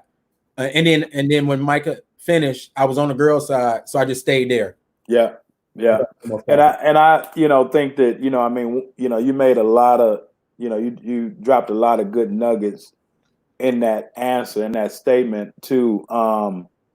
You know, I think what people may not understand is the foundation is the most important with anything. Like, tonight we started with the foundation of Barry Bradford. As you said, the foundation of what you all were building. And at a certain point, it kind of got away from those individuals that were coming in. Kind of, like at the time of this, this interview, everybody's been watching The Last Dance for the past 4 weeks. Well, like as Jordan said, some of those guys, when he came back, like they looking at them banners and it's like, well, like you didn't contribute to that. It's a standard, it's a foundation. And, great coach from Kankakee, Coach Joe that, used to coach at the college, told me when I was at Malcolm X one day, I used to call Joe all the time. We used to talk. He said, Carvel, let me tell you, man. I'm like, Joe, man, I think I'm gonna have to put some kids off my team. He said, listen, man. He said, sometimes you got to subtract and multiply. I was like, damn, okay. He said, like, sometimes you have to do that. And that's what you were saying. Yeah. You kind of really had, if Jordan, and them had a, good run, Mike and them had a good run. But now, people coming in like, okay, well, we're playing for this team. And it's like, well, it's a certain expectation, it's a certain level. And I think, any coach that's watching this, any parent that's watching, to be able to help your athletes, they have to understand that based on where they go, it's a certain expectation. And a lot of times athletes can't deal with that, right? Because, like everybody can't play for example sports, right? Everybody can't play for, any other program, right? Everybody can't play for every team because that level of expectation that is asked for, that's really, demanded. And I think that one thing that, and I'm gonna use the air quotes, turn people off, or the wrong people, right? The people that weren't your people. The thing that turned people off was you talk, right? As opposed to, okay, I'm gonna just give you all these balls. We're gonna just clear it out, and as I always say, my personal feelings, it's a lot of terrible AAU teams that's out there that's not doing it the right way. You all have been able to maintain and successfully keep a standard ongoing for years with all your programs. But it ain't sexy to work, if that makes sense. Yep. And so, and because at that point in time, you were in a location and you knew the business side, so you had your own building too. And so it's not like, okay, you fighting for gym time, fighting for space. So now when you get in the gym with your teams, okay, well, we're going to just throw these balls and just let y'all scrimmage. You came up with Sunday workouts, which was a whole different aspect to where, you got all 4 courts, different age groups, and they're all working on different things. So working out is not the sexy thing to do, but it's the right thing to do. So can you talk about the importance of skill development, because that can run away all the wrong people. And you get to a certain point to where, okay, I'm glad they ran away, because that's not what this is about. But can you talk about the importance of skill development and how that's helped continue to grow the brand? Yeah, I think it's been everything for us. I think really our ability to develop, because like our first level of kids, especially like even on the girl side, those were, in our area, we hadn't had a Division I player in like 20 years. Before our program it had been 20 years. Since our program went through a full cycle, we've had a Division I kid every single year now since we've been here, out of the community. And, Amani was this last one. She just kept it going again. She went to East Tennessee State. But like when Amani came, she just was athletic, running around, couldn't make a layup. You know what I'm saying? And so our ability to help give them the resources, but they had to work, what I'm saying? So they know they had to come in and work. And a lot of kids don't want to do that. You get in there, you got to do the mic and drill. You know what I'm saying? Like, huh? Yeah, you're going to be at like 50. You know what I'm saying? You're going to make do promos and backwards. Like, learn how to find the glass and make a layup. We still, ripping and getting to the rim. 2 dribbles, can you make a layup? Can you get there in 1 now? You know what I'm saying? Like, just those raw basics. And I remember telling one of my kids one time, I said, man, they call Michael Jordan Air Jordan, right? Yeah. I was like, and I had a chance to, watch it. And I'm like, how many dunks do you think he averaged per game? How many 40-footers Steph might make, 2 or 3 of them in a game, maybe 4 or 5 here and there, though, too. And I just talk about that. But, like, how many dunks you think Jordan dunked in every game? He's known for that moniker. He probably dunked twice. Yeah. So he had 14 field goals. 2 of them were dunks.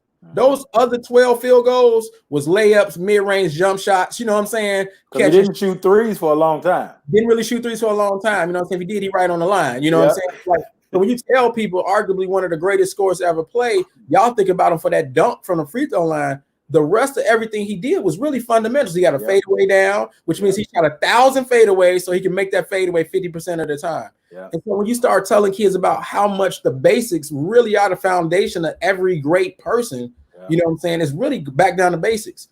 And if they can understand that and comprehend that and then go and try to work on their foundation and their basics at the highest level possible, then that's when you start to have, you know what I'm saying, really great things, happen as a program and for those kids as well, too. Mm-hmm. And, you were saying about that those kids like Mike and them, Jordan and them, earn coaches to come watch. Like, can you talk about that? Because, every parent that wants their kid to play AAU or travel ball, in which those are not, the same, quote unquote, but they want their kids to get exposure. I always say you can want them to get exposure, but if they're not ready, they're going to get exposed. But what people don't realize, you can be in a gym at a huge event and it's 8 courts and it's 50 to 75 coaches in the gym, but those coaches are kind of all in one spot for the main part. Yep. So when you said, and I wrote it down, that that program, those teams earn coaches to come watch. Can you break that down a little bit, B, so we can educate the parents that may not really know when they say, okay, I'm gonna just put my son or daughter on this team because of the name on the front, and they're gonna go play in all these tournaments and get exposure. Can you really, talk about the good and the bad and what you mean by earn coaches to come watch them? Yeah, it don't like I said, it don't always work like that. Just because you can be in the building and not really even be in the gym. You know what I'm saying? Like, so 20 coaches sitting on this court and they see in this game. I work backwards. I say, like, right now with our program, we know when we go play, thankfully, it's probably 30 to 40 Division I coaches on the sideline every single time we play.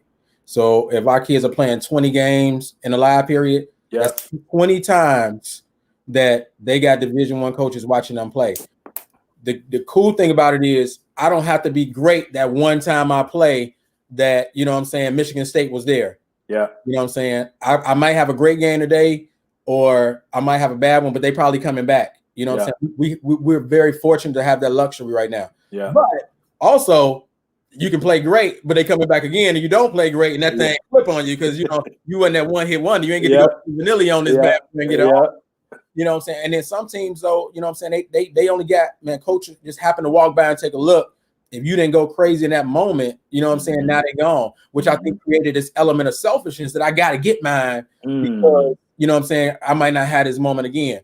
Fortunately, we don't have that environment. We get, you know what I'm saying, we getting so much love right now that our kids can actually play legitimate basketball. Yeah. You know what I'm saying? And understand that we didn't have a kid that shot more than 10 times a game on our top team. Nobody averaged double digits.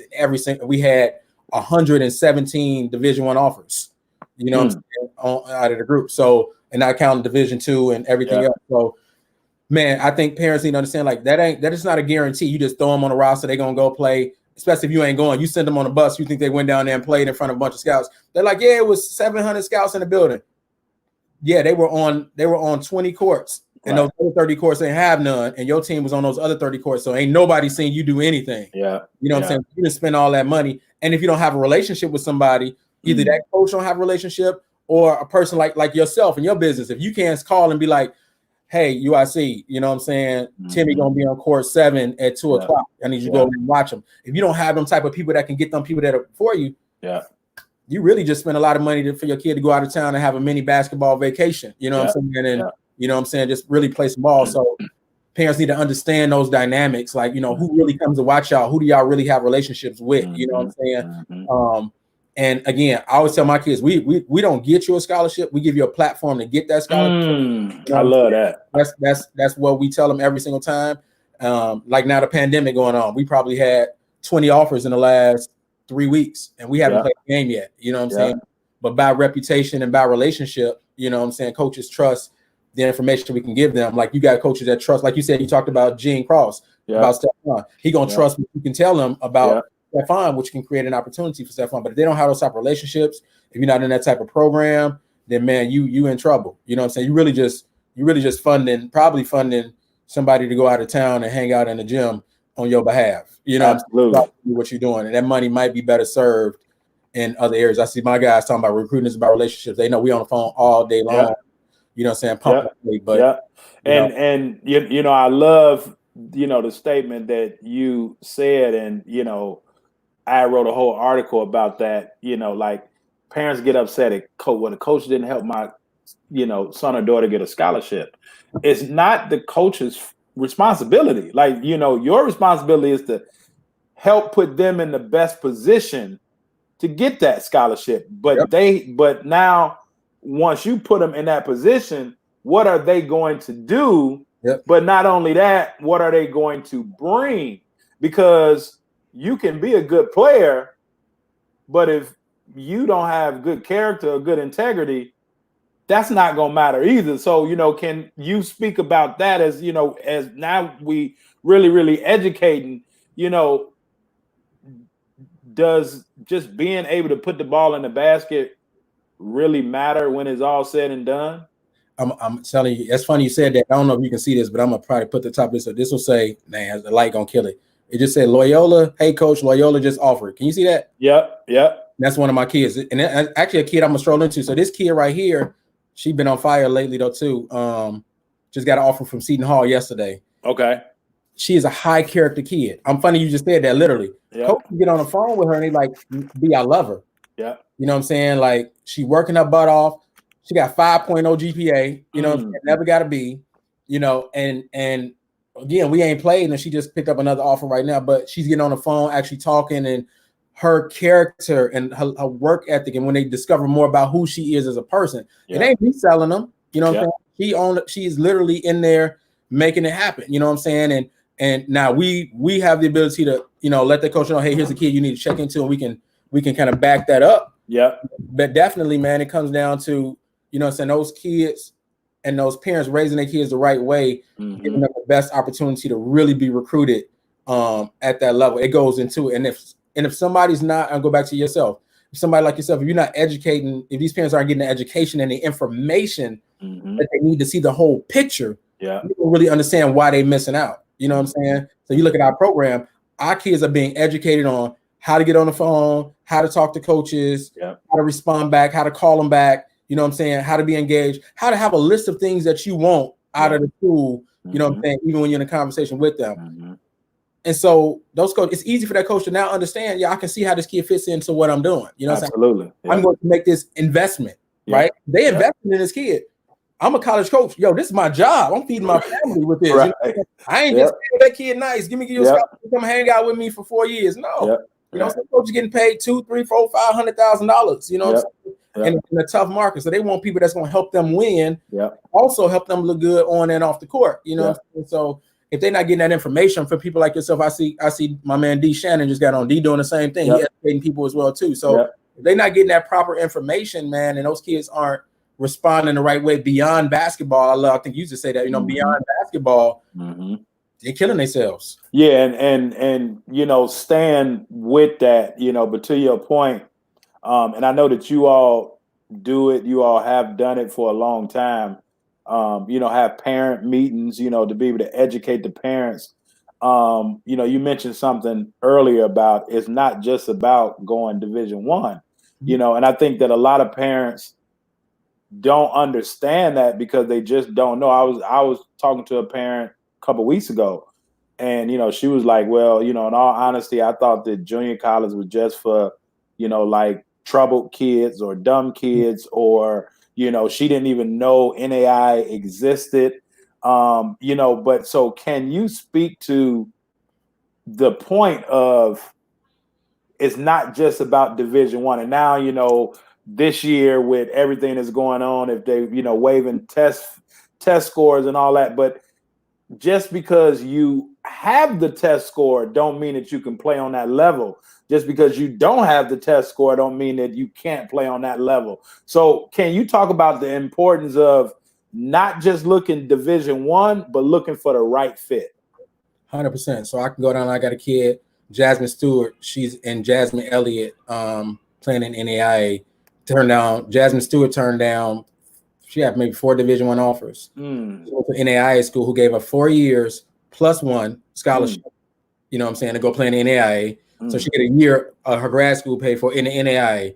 Had 3 kids go to that school, got the same scholarship. Reagan did the same thing, and Evie on my squad this year, she had Youngstown State, few Division I opportunities. She said, I'm gonna go Division II. I'm gonna play more. You know what I'm saying? It's the right fit for me. I can go there and be a little bit of a shooter, you know what I'm saying, in Youngstown, but I can go over here to UIS and I'm gonna be on the court rocking, you know. Right. And Jazz is All-American at Trinity, in Trinity Christian. You know, she at Trinity Christian. She, you know, NAIA All-American, having a great experience, having a great off the court experience. She's impacting the community. You know, had a couple other kids that went to Governor State, and a couple kids went JUCO first. Kayla Hodges, she went JUCO and then went to Butler. You know what I'm saying? Out of JUCO, she just continued to develop. You know, and she was, and say the same thing. Had grades. These kids got grades. They got all that stuff. But they found places that fit them. You know what I'm saying? And we try to create an environment that makes you unapologetic. Oh, shoot.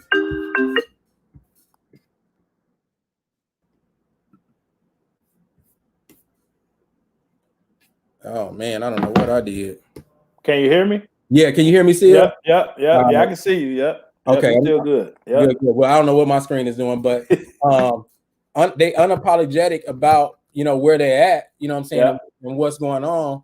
But we created that culture, you know what I'm saying? And so, and we try to tell that to our parents. So, like, you know, my guys do a good job of making sure that our kids don't have to, you know, feel like, you know, they got to compare themselves to the person next to them, even in our own program. You know what I'm saying?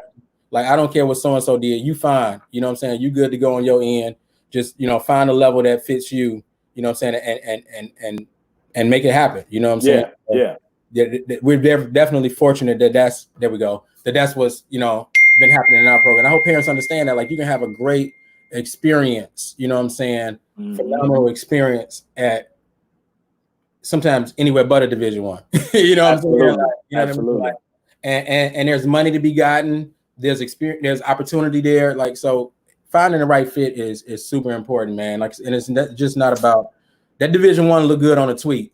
Absolutely. But when you're on the end of that bench, you know what I'm saying, and you ain't played in 2 years, that transfer portal got 800 people in it. 800 people. You're like, okay, now that ain't really what I thought it was gonna be. No, and you know, I think it starts with the education, and as Jordan said, you know, even when he, you know, left South Sub, you know, and you know, man, I would walk in the gym sometime and people be like, yo, you know, yo man Jordan, and you know, me and Jordan had a whole lot of, you know, me, him, and his dad D, you know, we had a lot of conversations, man, that year, you know, but I think Jordan was mentally, you know, going back to that muscle, right?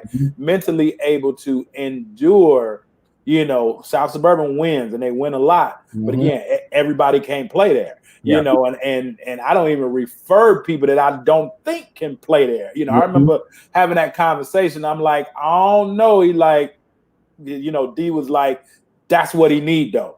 I'm like, okay, Jordan, can you do it? And Jordan did everything he's supposed to do on and off the court. And, you know, had those Division I offers. And it's like, okay, why is he going now to this school? But he picked the fit that was good for him. And he was able to blossom where he was planted, if that makes sense. So, you know, we got to be able to, you know, athletes have to be able to blossom where they're planted. And it's not just about, you know, Division I. And, you know, I think another thing that you do that people don't understand is, you know, not only with the Sunday workouts, and we were talking about it, you know, before we came on, but you have, you know, example, you know, sports that goes out, but you also have, which is probably bigger, you know, if I'm not mistaken, but you have an in-house league because you understand, again, people may want exposure, but they may get, exposed. So you understand about not putting certain people under the lights until they're ready. Like, can you talk about the whole in-house tournament? Because I think that's great. The whole in-house league, and how, that's all about development, getting them ready to now move to that next level. Like, so can you talk about that for me, B? Yeah, I love our in-house league. So we schedule it so it doesn't conflict with our travel league. And okay. In-house league, it's about them working on those deficiencies in their game. Because sometimes we traveling so much in the summertime, like, when do you work on your game? Yeah. So now I'll go to Grace Hall. So people talk about, like, Grace, who ended up being arguably the most recruited kid in the country this year. Absolutely. In the in-house league, Grace had to play some point guard. You know what I'm saying? So, like, she got to handle the ball. You know what I'm saying? She's finding people and trying to create off the bounce. Some stuff that I couldn't make her do in front of scouts if she didn't have it down. Yeah. Or we working on your motor. You just gonna sprint like crazy every single possession. You know what I'm saying? Like a wild man. Yeah. Every time until you get your motor up. So then when we go play on the elite side, you've been able to work on some of those deficiencies. But also you had kids who weren't ready for the elite side, and I would say probably 80% of our elite players play in-house. And so in-house league, we take and divide you up based on your need. So if you're a point guard that shot the ball all the time, I'm going to put you on a team where you got to actually learn how to create shots for others. And vice versa. If we want to, whatever we need to work on your game, your deficiencies in the in-house league, we're going to work on that. And then there were these other kids who wanted to know, what is it like to match up with Grace? You think you're ready? Now you got to guard her in the in-house league. Now she's backing you down, left hook, right hook, up and under, giving you 35. You're like, yeah, that's a little different. I really wasn't ready for that, though. You know what I'm saying? But now you get a chance to compete in an environment that's conducive for you to, work on your skill set, but also be able to play, at a pretty good level. And like I said, those kids just really working on their game during the summertime. And so we still competitive. We got the scoreboard out. You know what I'm saying? If you win a tournament, you get a medal. You know what I'm saying? If you win that weekend, we make every single weekend a competitive weekend. Every single time. So you're playing for something. But at the end of the day, we try to ask them, how do they get better? And every coach gets with every kid to identify what things are you working on this week to get better. So by the time from March through June, you are a better player at this point in time, and it's one of my favorite things that we get a chance to do because it still has basketball in its purity. Yeah. We end up getting it in, like, now Annalise, the kid that just got the offer from Loyola, you know what I'm saying? She matched up with Grace, who normally her teammate, and now y'all going at it. You know what I'm saying? It's like, that's my girl when we go play everybody else. But today, she about to get this work. You know what I'm saying? So now we getting it in. And she getting it with me working on my deficiency. So and now I got to do it off the bounce. She got to do it off the bounce. So we're gonna challenge each other off the bounce. And neither one of us going to the block for half the game. You know what I'm saying? Half that game we spending on those deficiencies. So I love in-house. And then the coaches that come out and coach with us, they understand that. You know what I'm saying? Everybody plays at least a third of the game. But now, as a coach, if you're coaching in-house, you really working on my rotations, being conscious of situations. Okay, it's a close game. I know Timmy got to play 13 minutes, right? But I really don't want to put him in a situation for those last 3 minutes. So now I got to get him in early, right? To get back to the rotation I want at the end of the game. And I feel like it helped me figure out style and rotation and how to get the most out of everybody, from it. So I think it even helped us as coaches as well as, helping these kids though too. And I think when you carry that over to the elite side, even our elite, we still developing. So these kids are still in high school, man. So if you still not have some element to trying to develop their game and help them play the right way, we failing them. Absolutely. Absolutely. Now I'm gonna send you to college with the scholarship, and you finna, like I told one of my kids, like, you finna go play for, I'm not gonna name the kid in the school. Yo, they finna be very detailed. Yeah. You're not gonna walk through one drill. You walk through one drill, they're gonna be on you. You might be in the locker room, you get an attitude, you might be out the door. Gone, yeah. You know what I'm saying? Now your body language changed, and they ain't got time. They gave you $250,000. Yeah. You know what I'm saying? They want your best every single day. So being able to, help with that and understand that that's still an element to it too. But in-house reminds us of that all the time. So unfortunately, I telling you before the show, we had to cancel it this year because, we didn't have enough. We felt like pushing it back into a smaller time frame wouldn't serve its purpose of development, So we had to issue refunds and do the, And now, right thing. Talk about that, man. I mean, obviously we're in a, unprecedented time in all of our lives, but I think is very high on the integrity board as well as the character board. You called it. For those people that don't know, you kind of called the in-house season, and now you have to, as a business, refund that money. I know, people that, they are still, man, hey, let's get out here and play on some of these boards and some of these forums. Again, it's bigger than basketball, either way, but can you just talk about that, man, putting kids first before yourself? Because, you and the wife could have been selfish, like, hey, they didn't put their money out, it ain't no refunds, and or you know what I'm saying, when you sign up, if in a normal situation, okay, but and that's why I'm saying, just being able to understand situations and understanding that it's the right thing to do. So, and I think that you talked about it, right? Doing the right things for the right reason. You mentioned that earlier. So can you elaborate on that, a little bit? Because again, it sounds easy to, but can you help us understand what you mean by that?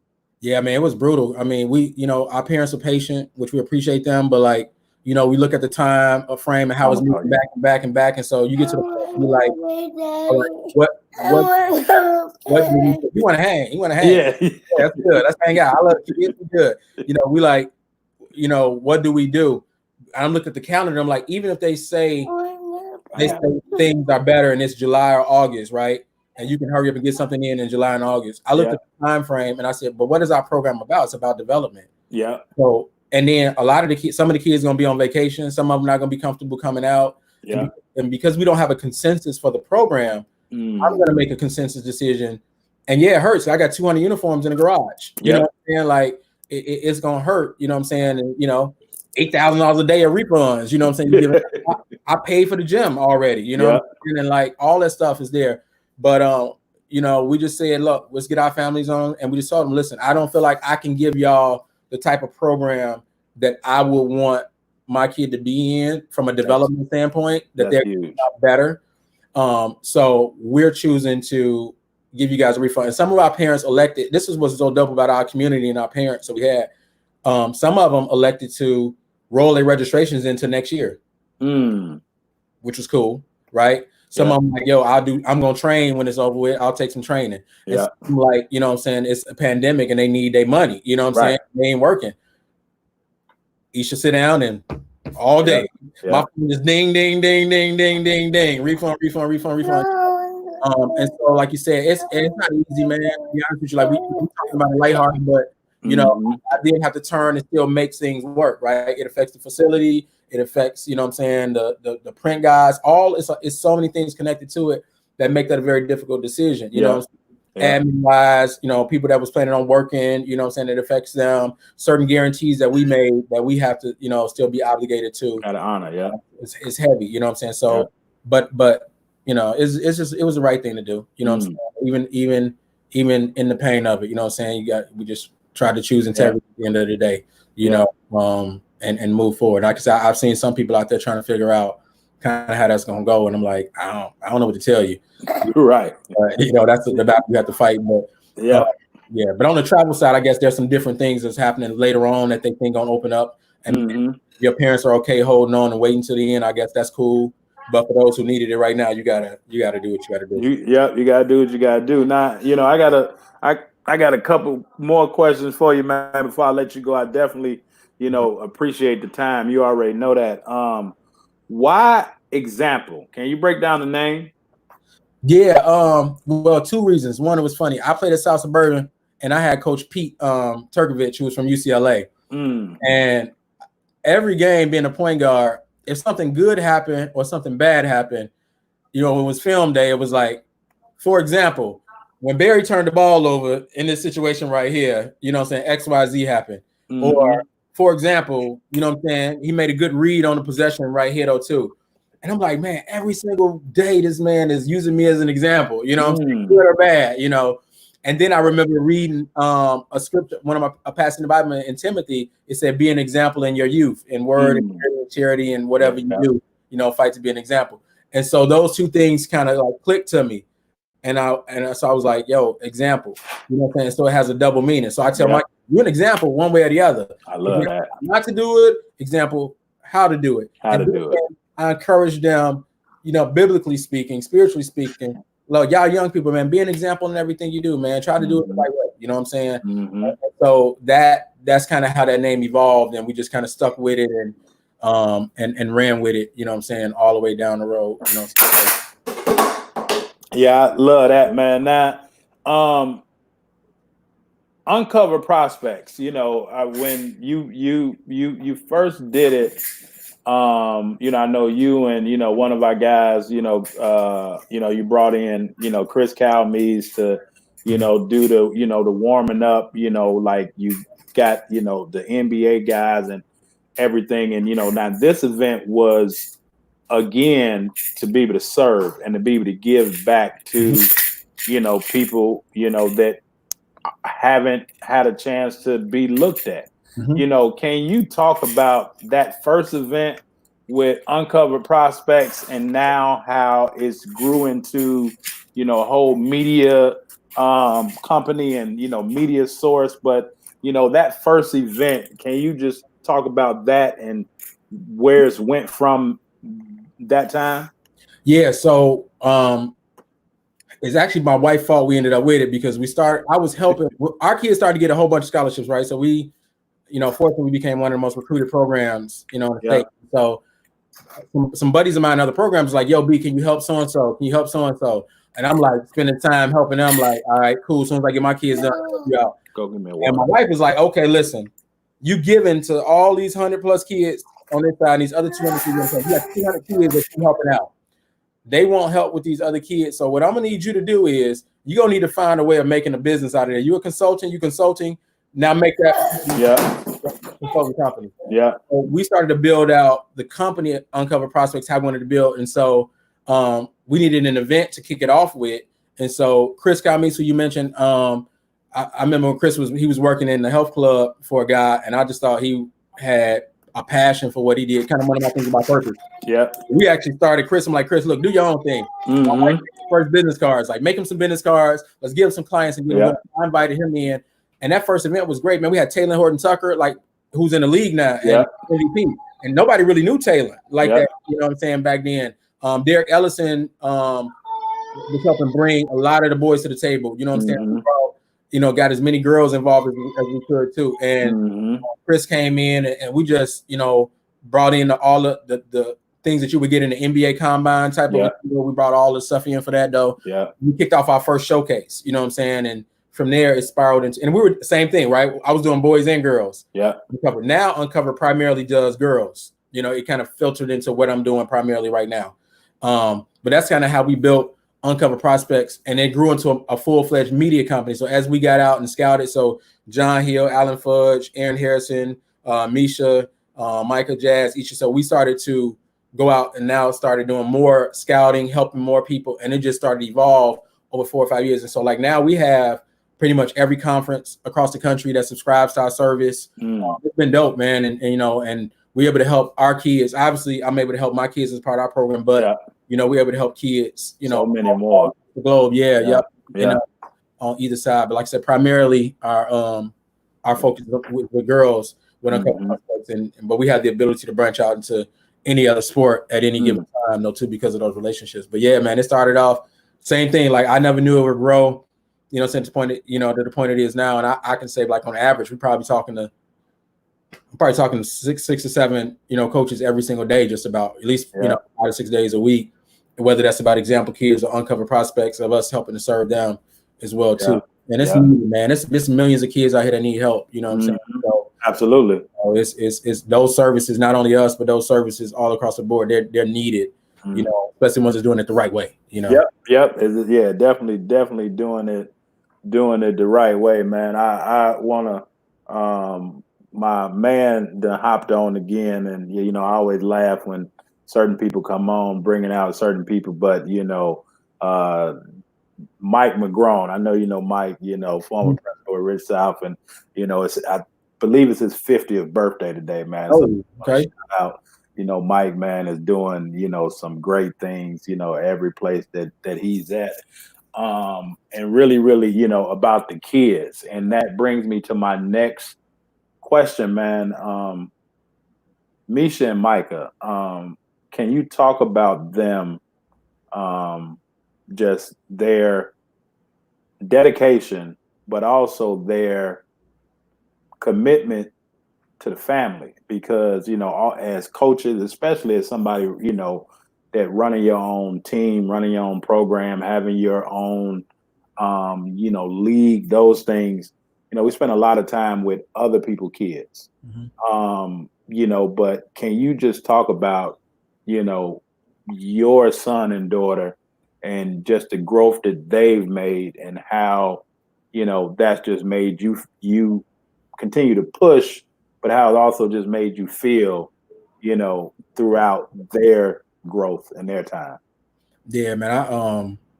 Aisha and I were talking about this the other day. Like, it's been incredible. I looked at Micah, he came through going to Southern, getting ready to go to Louisiana. He came through a real hard time, you know what I'm saying? Like finishing up, trying to figure out what to do. He just graduated, but still had some bumpy steps on his journey. And he came and spent that summer and said, yo, I'm gonna get in uncovered and I'm gonna go work the sidelines to help the kids out. I mean, this is summer, you know what I'm saying? This is his first summer off. You know what I'm saying? He just graduated from college. Yeah. He flies down to Atlanta, go to Indianapolis with us, flies down to Atlanta, and like working for the kids. Yeah. You know what I'm saying? Talking to the kids, yo, this is what you need to do. Don't make this mistake, that mistake, you know what I'm saying? And just really working through it. And I'm like, man, it's pretty dope that, a 21-year-old young man will want to come spend time. He could have said, I'm going back to the crib. Y'all gone for the month. I got the crib to myself. I could just hang, do whatever. Yeah. And same thing with Misha, you know what I'm saying? She graduated 3 degrees. She can go work, you know what I'm saying? Wherever she want to work. Yeah. And John said Michael was grinding. Yeah. He was grinding. He'd out there meeting coaches, and college coaches hit me back like, yo, your son is, you know what I'm saying? Like, and then they followed him when he went to Southern, his career. They texted me like, yo, I watched Micah game against Nebraska. I saw he had 30 or he did XYZ. And so to see my kids say, man, I shared my dad with all these people all this time, you know what I'm saying? Now I'm going to come and help with that too, you know what I'm saying? Or give time to that too.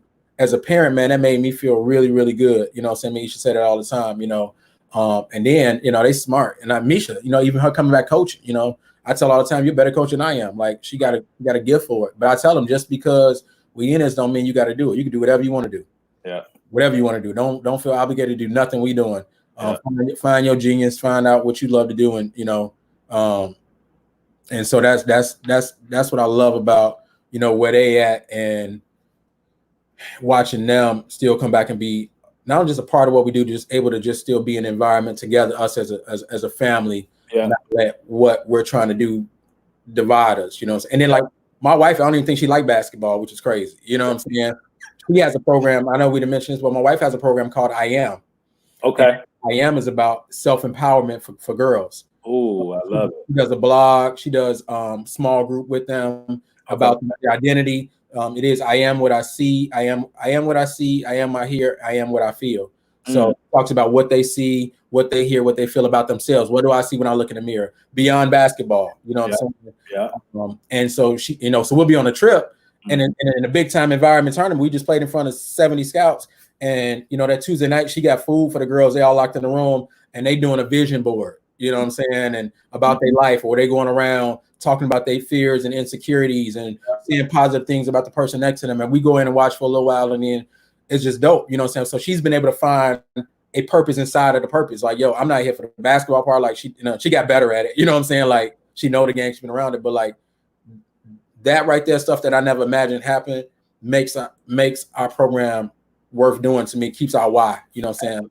That is, I Am just connected with the girls in the program, or is it beyond the program? It's a separate program, but our girls end up being a central focus group, you know what I'm saying? But it's anybody, across the board, so she has that. And then we have Rebound 24/7, which is a mental health and awareness program that we have. So like we have counselors that our kids have access to if they're struggling with any mental health issues. So they get to go in and talk about those issues. If they feeling suicidal, if they got anything else, so even the thoughts of those things, the pressures of life, they can actually get counseling to help them through those issues. So those are separate programs. Rebound 24/7 is for our kids in our program primarily. Obviously, we point information to anybody, but I Am is for her is a worldwide program for her. So you got to give us the link, man. We're gonna have somebody, John or somebody watching, put the link in there, or how can they get in contact with her? Because again, we want to highlight, not only you, but obviously she's connected to you, and that's huge, because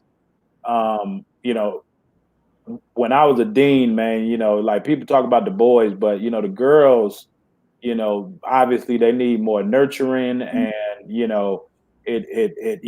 need more time, with that. So definitely, drop how anybody that has daughters, hell, I'm gonna talk to you later about I got two, and so it's just, and as you said, not coaching your own kid, but you can help them, but you want them to understand that at times they may have to listen to another voice, especially a voice that makes sense. But dad coaching son or dad coaching daughter is different, because it's a fine line between dad and coach. It just does that make sense? And so definitely. Okay, John just dropped it. IamWhatI.com. So definitely, reach out, to Isha, and get with her.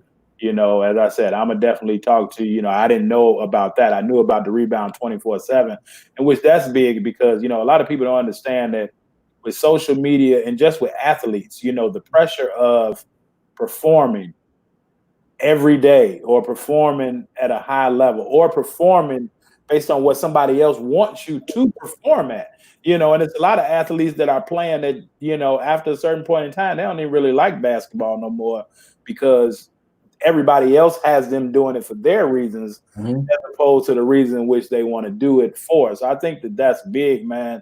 I think the biggest lob that I'm gonna throw you tonight is, why example? I think I know why, but for a kid that's looking, or parent that's looking to put their, student athlete into a good program, why choose Example Sports?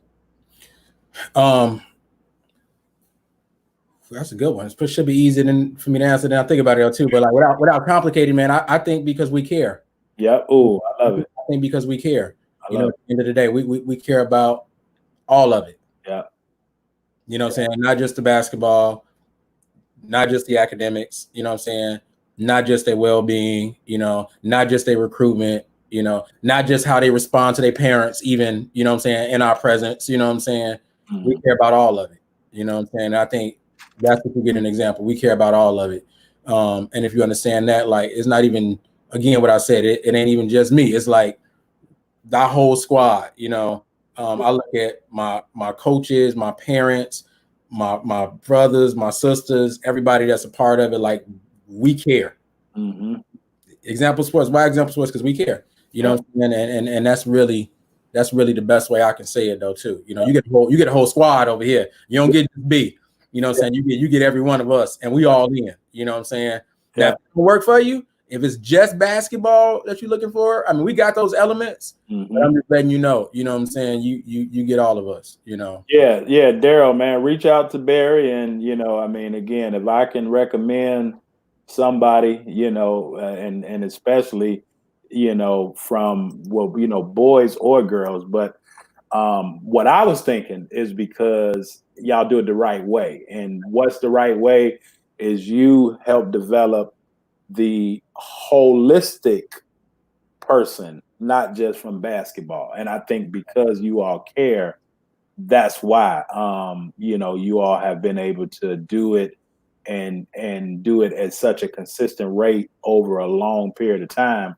And That's huge, man. Can you break down, one of my last questions, man, can you really break down girls basketball, women's basketball? I think a lot of people are asleep on women's basketball. It's changed. Yeah. So, can you talk about, women's basketball, girls basketball, and, maybe how it's different from boys, but why more people should start putting their eyes on it and really paying attention to it? Man, it's people, they often say like the girls game is a pure form of the game. Mm-hmm. I don't really want to just say just that, because I don't know if I want to speak to that, but what I can say is that because of the limited level of raw athleticism overall, it forces a more fundamental necessity, right? And if it forces a more fundamental necessity, that means you have to work a little bit harder on those fundamentals, which then points back to the purity of basketball. Yeah. You know what I'm saying? So that's the joy I get out of coaching it, because I'm coaching real X's and O's, real situations where people have got to do the right thing to actually execute it, right? You know what I'm saying? My athleticism, like there's a couple kids, like I'll go back to Grace again. Like Grace athleticism, that's just a freak athlete, and it's only so many of those. She can get away with some stuff, you know what I'm saying, that the average kid can't get away with. But the majority of those kids on the girls' side, they got to rely on that hard work, those fundamentals. Yeah. And when you start putting that together, man, you start seeing good basketball. Like, man, you coming down the ball, moving 4 or 5 times, cutting across the lane, backdoor, you know what I'm saying? Like you getting that pure, we guarding hard, you know what I'm saying? Every possession, we turning somebody, and so those people who really started to kind of get used to training your eye to watch the game at that level, a certain enjoyment come with it. When you're a real basketball, purist, you're like, man, I just enjoy. Yeah, I love to see somebody get dunked on, the entertainment part of it. But the basketball purist, like, I love what's happening with girls basketball, with women's basketball. You know what I'm saying? Yeah. Started to really respect it at that level. You know what I'm saying? Now, when they start talking about monetary value and all those type of things, that is what it is. That ain't for me to argue. That ain't my space. But it's the pure essence of the game and it being played the right way is amazing. I think you like girls basketball for the same reasons you like watching the Warriors when they first started, before you start hating them when they started winning, when they were shooting that basketball 4 or 5 times, you know what I'm saying, and cutting through the lane. Yeah. The reason you love the Warriors then is why you love girls basketball and you watch it, because that is what is required to win girls basketball and the way it's required to be played. Yeah. And so I come to love it. And we have, half our coaches in our program are female coaches too. And so just watching them perform and, just our IQs being in sync, you know what I mean? The essence of feeding off of each other, it's been pretty cool. Just so, just us as guys, like really evolving, you know what I'm saying? You didn't really just sit down and chop it up with a lot of girls when we was growing up about the game at its highest level. You know what I'm saying? I got 7, 8 women in a room that breaking it down at its highest level. You know what I'm saying? Like, yeah. You know what I'm saying? And the whole gender thing can go out the window. We just talking basketball now. Basketball. So I learned to love and respect it. Yeah. In its purest form. And women's basketball and girls basketball, like they talk about the 3 or 4 most trending things in the world going into 2021, or like second on the list. Overall trending topics of what's happening in the world of sports. Yeah. So it's definitely a movement that's consistently happening and growing. And I'm glad we got a chance to get in. And then when you talk about us on the travel side, like our tournaments, even like the Under Armour finals and what we went through. I mean, we had 2,000 people courtside, 1,500 people courtside, 100+ coaches, like it was, amazing. You know what I'm saying? Amazing. So yeah, it's definitely growing, bro. It's definitely happening at a serious level though too. Okay. Yeah. No, and man, I went to a couple like fall league games and a couple years ago, and actually it was out in Montana, and I knew how their girls program was, but I walked in there like, man, like this is actually, it was a summer league, and I'm like, whoa, I'm like, man, this thing is, I got on the phone one of my buddies that coach women basketball. I said, I understand what you're saying. He's like, man, I told you, man, it's a whole different thing. John, thanks for putting it up there. Yeah, Daryl, you can get in contact with, Barry that way, I drop my, email, in a minute. But, if you definitely got, a kid that's looking for a good program and, willing to not only work, but learn, this is definitely the program for you. I vouch it. I don't even know where, the show goes so many places. I don't even know exactly where you are, but obviously, you're somewhere local. But yeah, John just posted it up, reach out to, Barry and, his team, and they'll, definitely get back, in contact with you. I drop my information, if there's anything that I can do, to help, because, again, as Barry said at the start of this show, every individual has to be willing to do their part to just kick the bucket a little bit more, move the needle, a little bit more down the line, because, it really takes a village to be able to, help raise and mold these individuals, man. But before I let you go, B, I'm gonna have to put you in a hot seat. But before I do that, man, I just want to thank you, sincerely for, coming on here, man, and, just educating us a little bit more, about girls basketball, women's basketball, AAU, some of the untalked about things that go along with this spring, summer basketball that people may not know, and just taking the time, away from your household, to just come and bless us with, 2 hours or so, worth of just good conversation. And I mean, me and you talk this way, if, and again, if, you call me, I'm however I can give assistance, I call you, if, we drive somewhere, meet up. I mean, it's always been that mutual, respect for one another, so I definitely, appreciate that with you, man. And, always being, willing to just continue to evolve in this whole thing, with, the game of basketball, man. And, so, but before I go, definitely, want to do some, some housekeeping.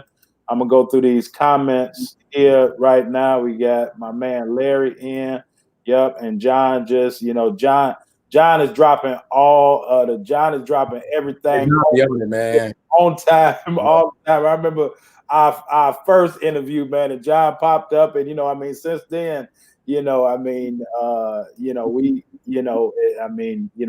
respect is mutual. And that just goes back, man, to having people around you, that can celebrate when you winning, just as much as they can celebrate when they win. And I think everybody's not like that, so when you get them people, them genuine people, around you, and if I'm not mistaken, I think you was bragging on John, because didn't he lose a whole lot of weight? Wasn't that? Yeah, he did, man. He's looking like the Doughboy, man. Michael he looked like the Pillsbury Doughboy on the first picture, man. He shout out to him, man. He's I remember he had to change his eating, and Aisha challenged him the first time we was on the road. He was grumpy, man. He wanted to quit in the hotel. I'm going to get me a cheeseburger, man. He was so mad, man. And now he like the pioneer. What's cool about it is, I guess I dropped this one quick thing, if you don't mind. Yeah. In our program, so with the shutdown happening right now, our girls are all in groups, right? And our boys. Okay. John drops in the workout stuff for them daily and checks in on them. So make sure all our kids are working out on their own daily. And then Fudge, who is a pretty good brother himself too, he's got them doing IQ work. He got them watching film, taking a test on, IQ stuff though too. But man, that's why I said, man, we got a great squad, and then Big A goes back through, and they sit with him, and Clark and Jackie and Misha and our whole squad. But yeah, John, man, he the fitness guy now. He went from the grumpy fat guy, man, to the fitness guy now. You know what I'm saying? That's really how it happened, man. We're proud of him, man. Yeah, he understand how that transformation, man, helped shape and change his life. So yeah, man, John is on my post. I said it's a free day, man. I'm going to get some ribs, and we tried to go on my post talking about something. I said I deleted. I'm keeping all negativity off my page today, man. You need to hear it, brother. You stuff on your own, man. and I went to the pit stop and got me some ribs, some chicken, some shrimp, some catfish, and now you go and eat your whatever you eating over there though too, bro. So yeah, oh man, but that's big up, to John. Just and again, we can tell kids one thing, but to be able to have that discipline to do it on our own, also, that goes well beyond just do as I say, man. So yeah, definitely, respect all of that, man. And but again, before we go, I just want to say again, the show is being brought to you by Understanding Life Through the Game of Basketball. Again, the show is birthed from this book. The things that we talked about tonight, you heard so many times just simple basketball principles, and this book, goes into, 8 principles that also goes into life. Basketball and life are, synonymous. And once you understand one, then it can help you understand the other. So the show was birthed from this book. This is the first book. And then, as you said, B, talking about, the whole IQ and, we're talking about building that muscle, so the second book that I wrote, and I think this one wasn't even wrote the last time that me and you, that you was on the show, but this one, Creating the Perfect Storm, teaching to today's athlete, like we've all had those times in which we've been in the zone. And when you ask athletes, man, if they can explain it, a lot of times they can't because it was something mental that just clicked.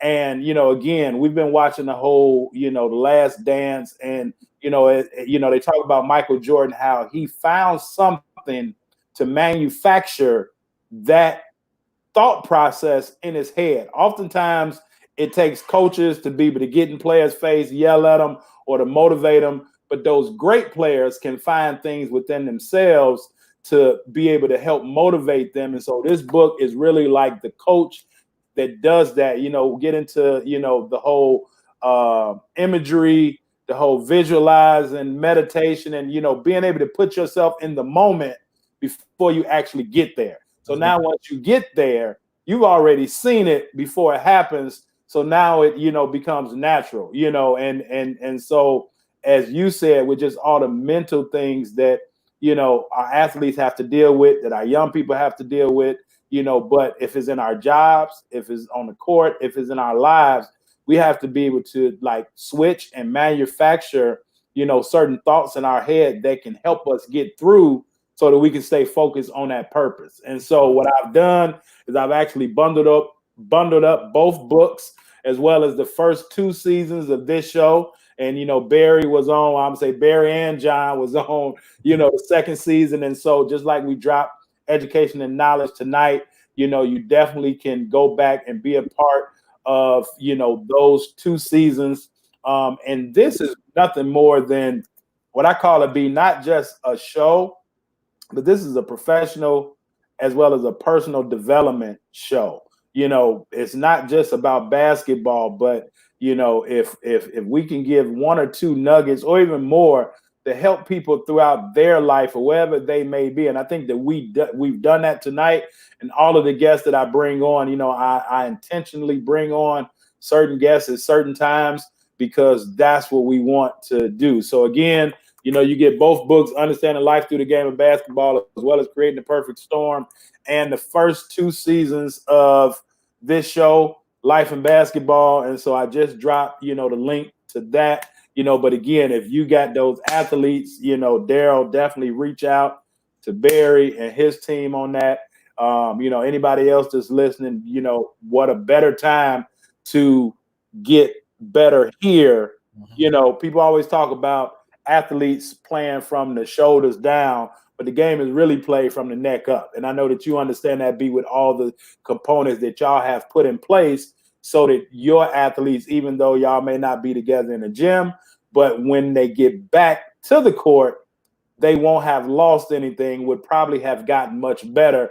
And I think once we get back on the court, gonna see it's gonna be a wide gap. I think the gap is gonna be totally wide this time around with the haves and the have-nots, those that's been working on their game, not only physically, but more so mentally, to be able to endure those things. So, I just, drop, the link with that. Go ahead and, grab your book bundle.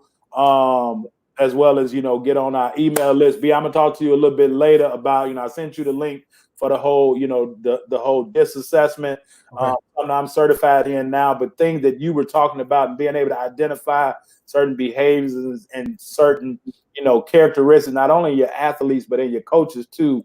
Once you, take the assessment, and I'm gonna break it down to you, and, so you can see you, and you're gonna see then a, total game changer when Under Armour and Junior NBA did their conference 2 years ago. I actually took it from a coach's standpoint. I took it again from a personal standpoint, but total game changer, man. But now to put you in the hot seat, man, and I'm gonna go back. I'm gonna see if I can find it.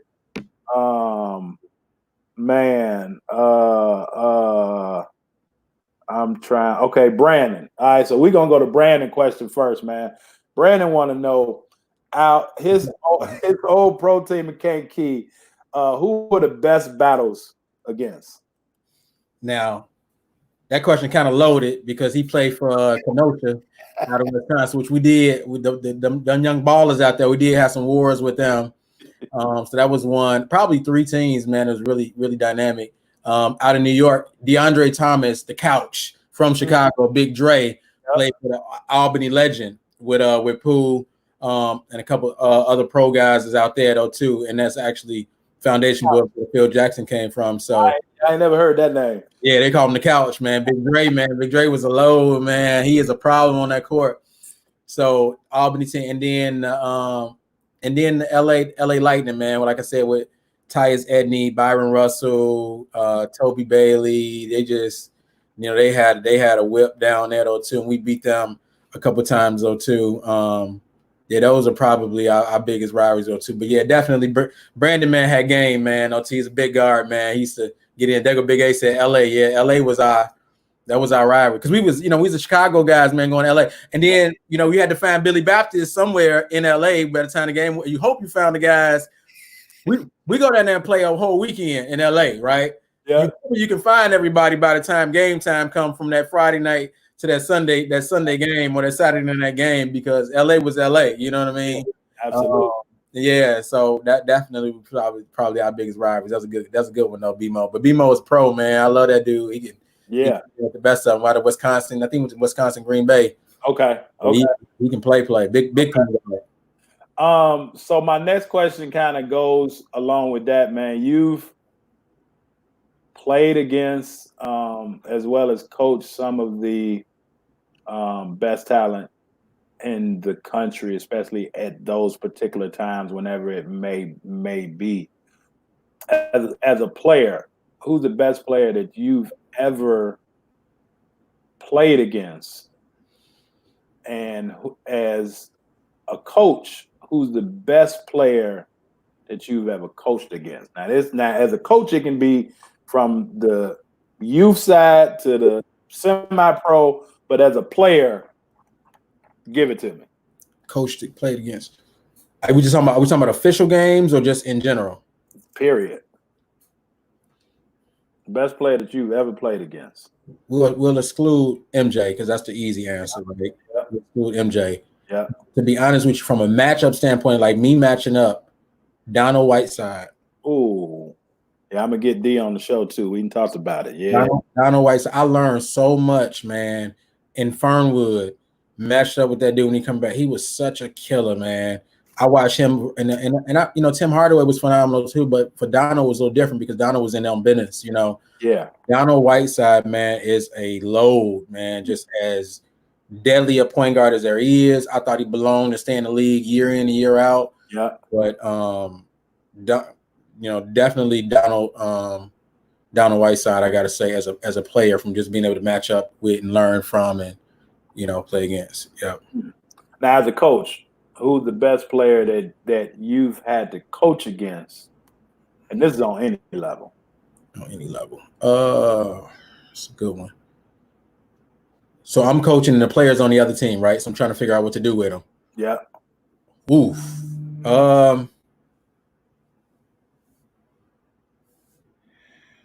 That's a great question, Phil.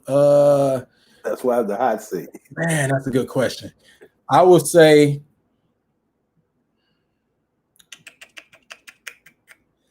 shoot. I think it's so many. Maybe Pooh down in New York or that's a good one, man. You got me on that one. Just give me one. Give me one. It's been some good ones, man. It's been some real good ones over the years, though, too.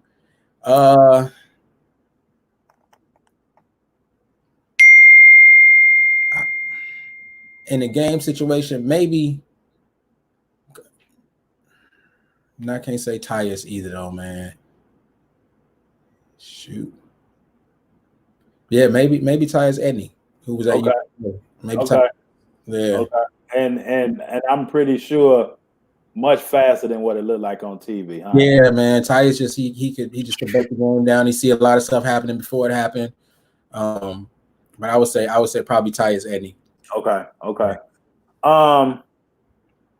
Best basketball moment as a coach.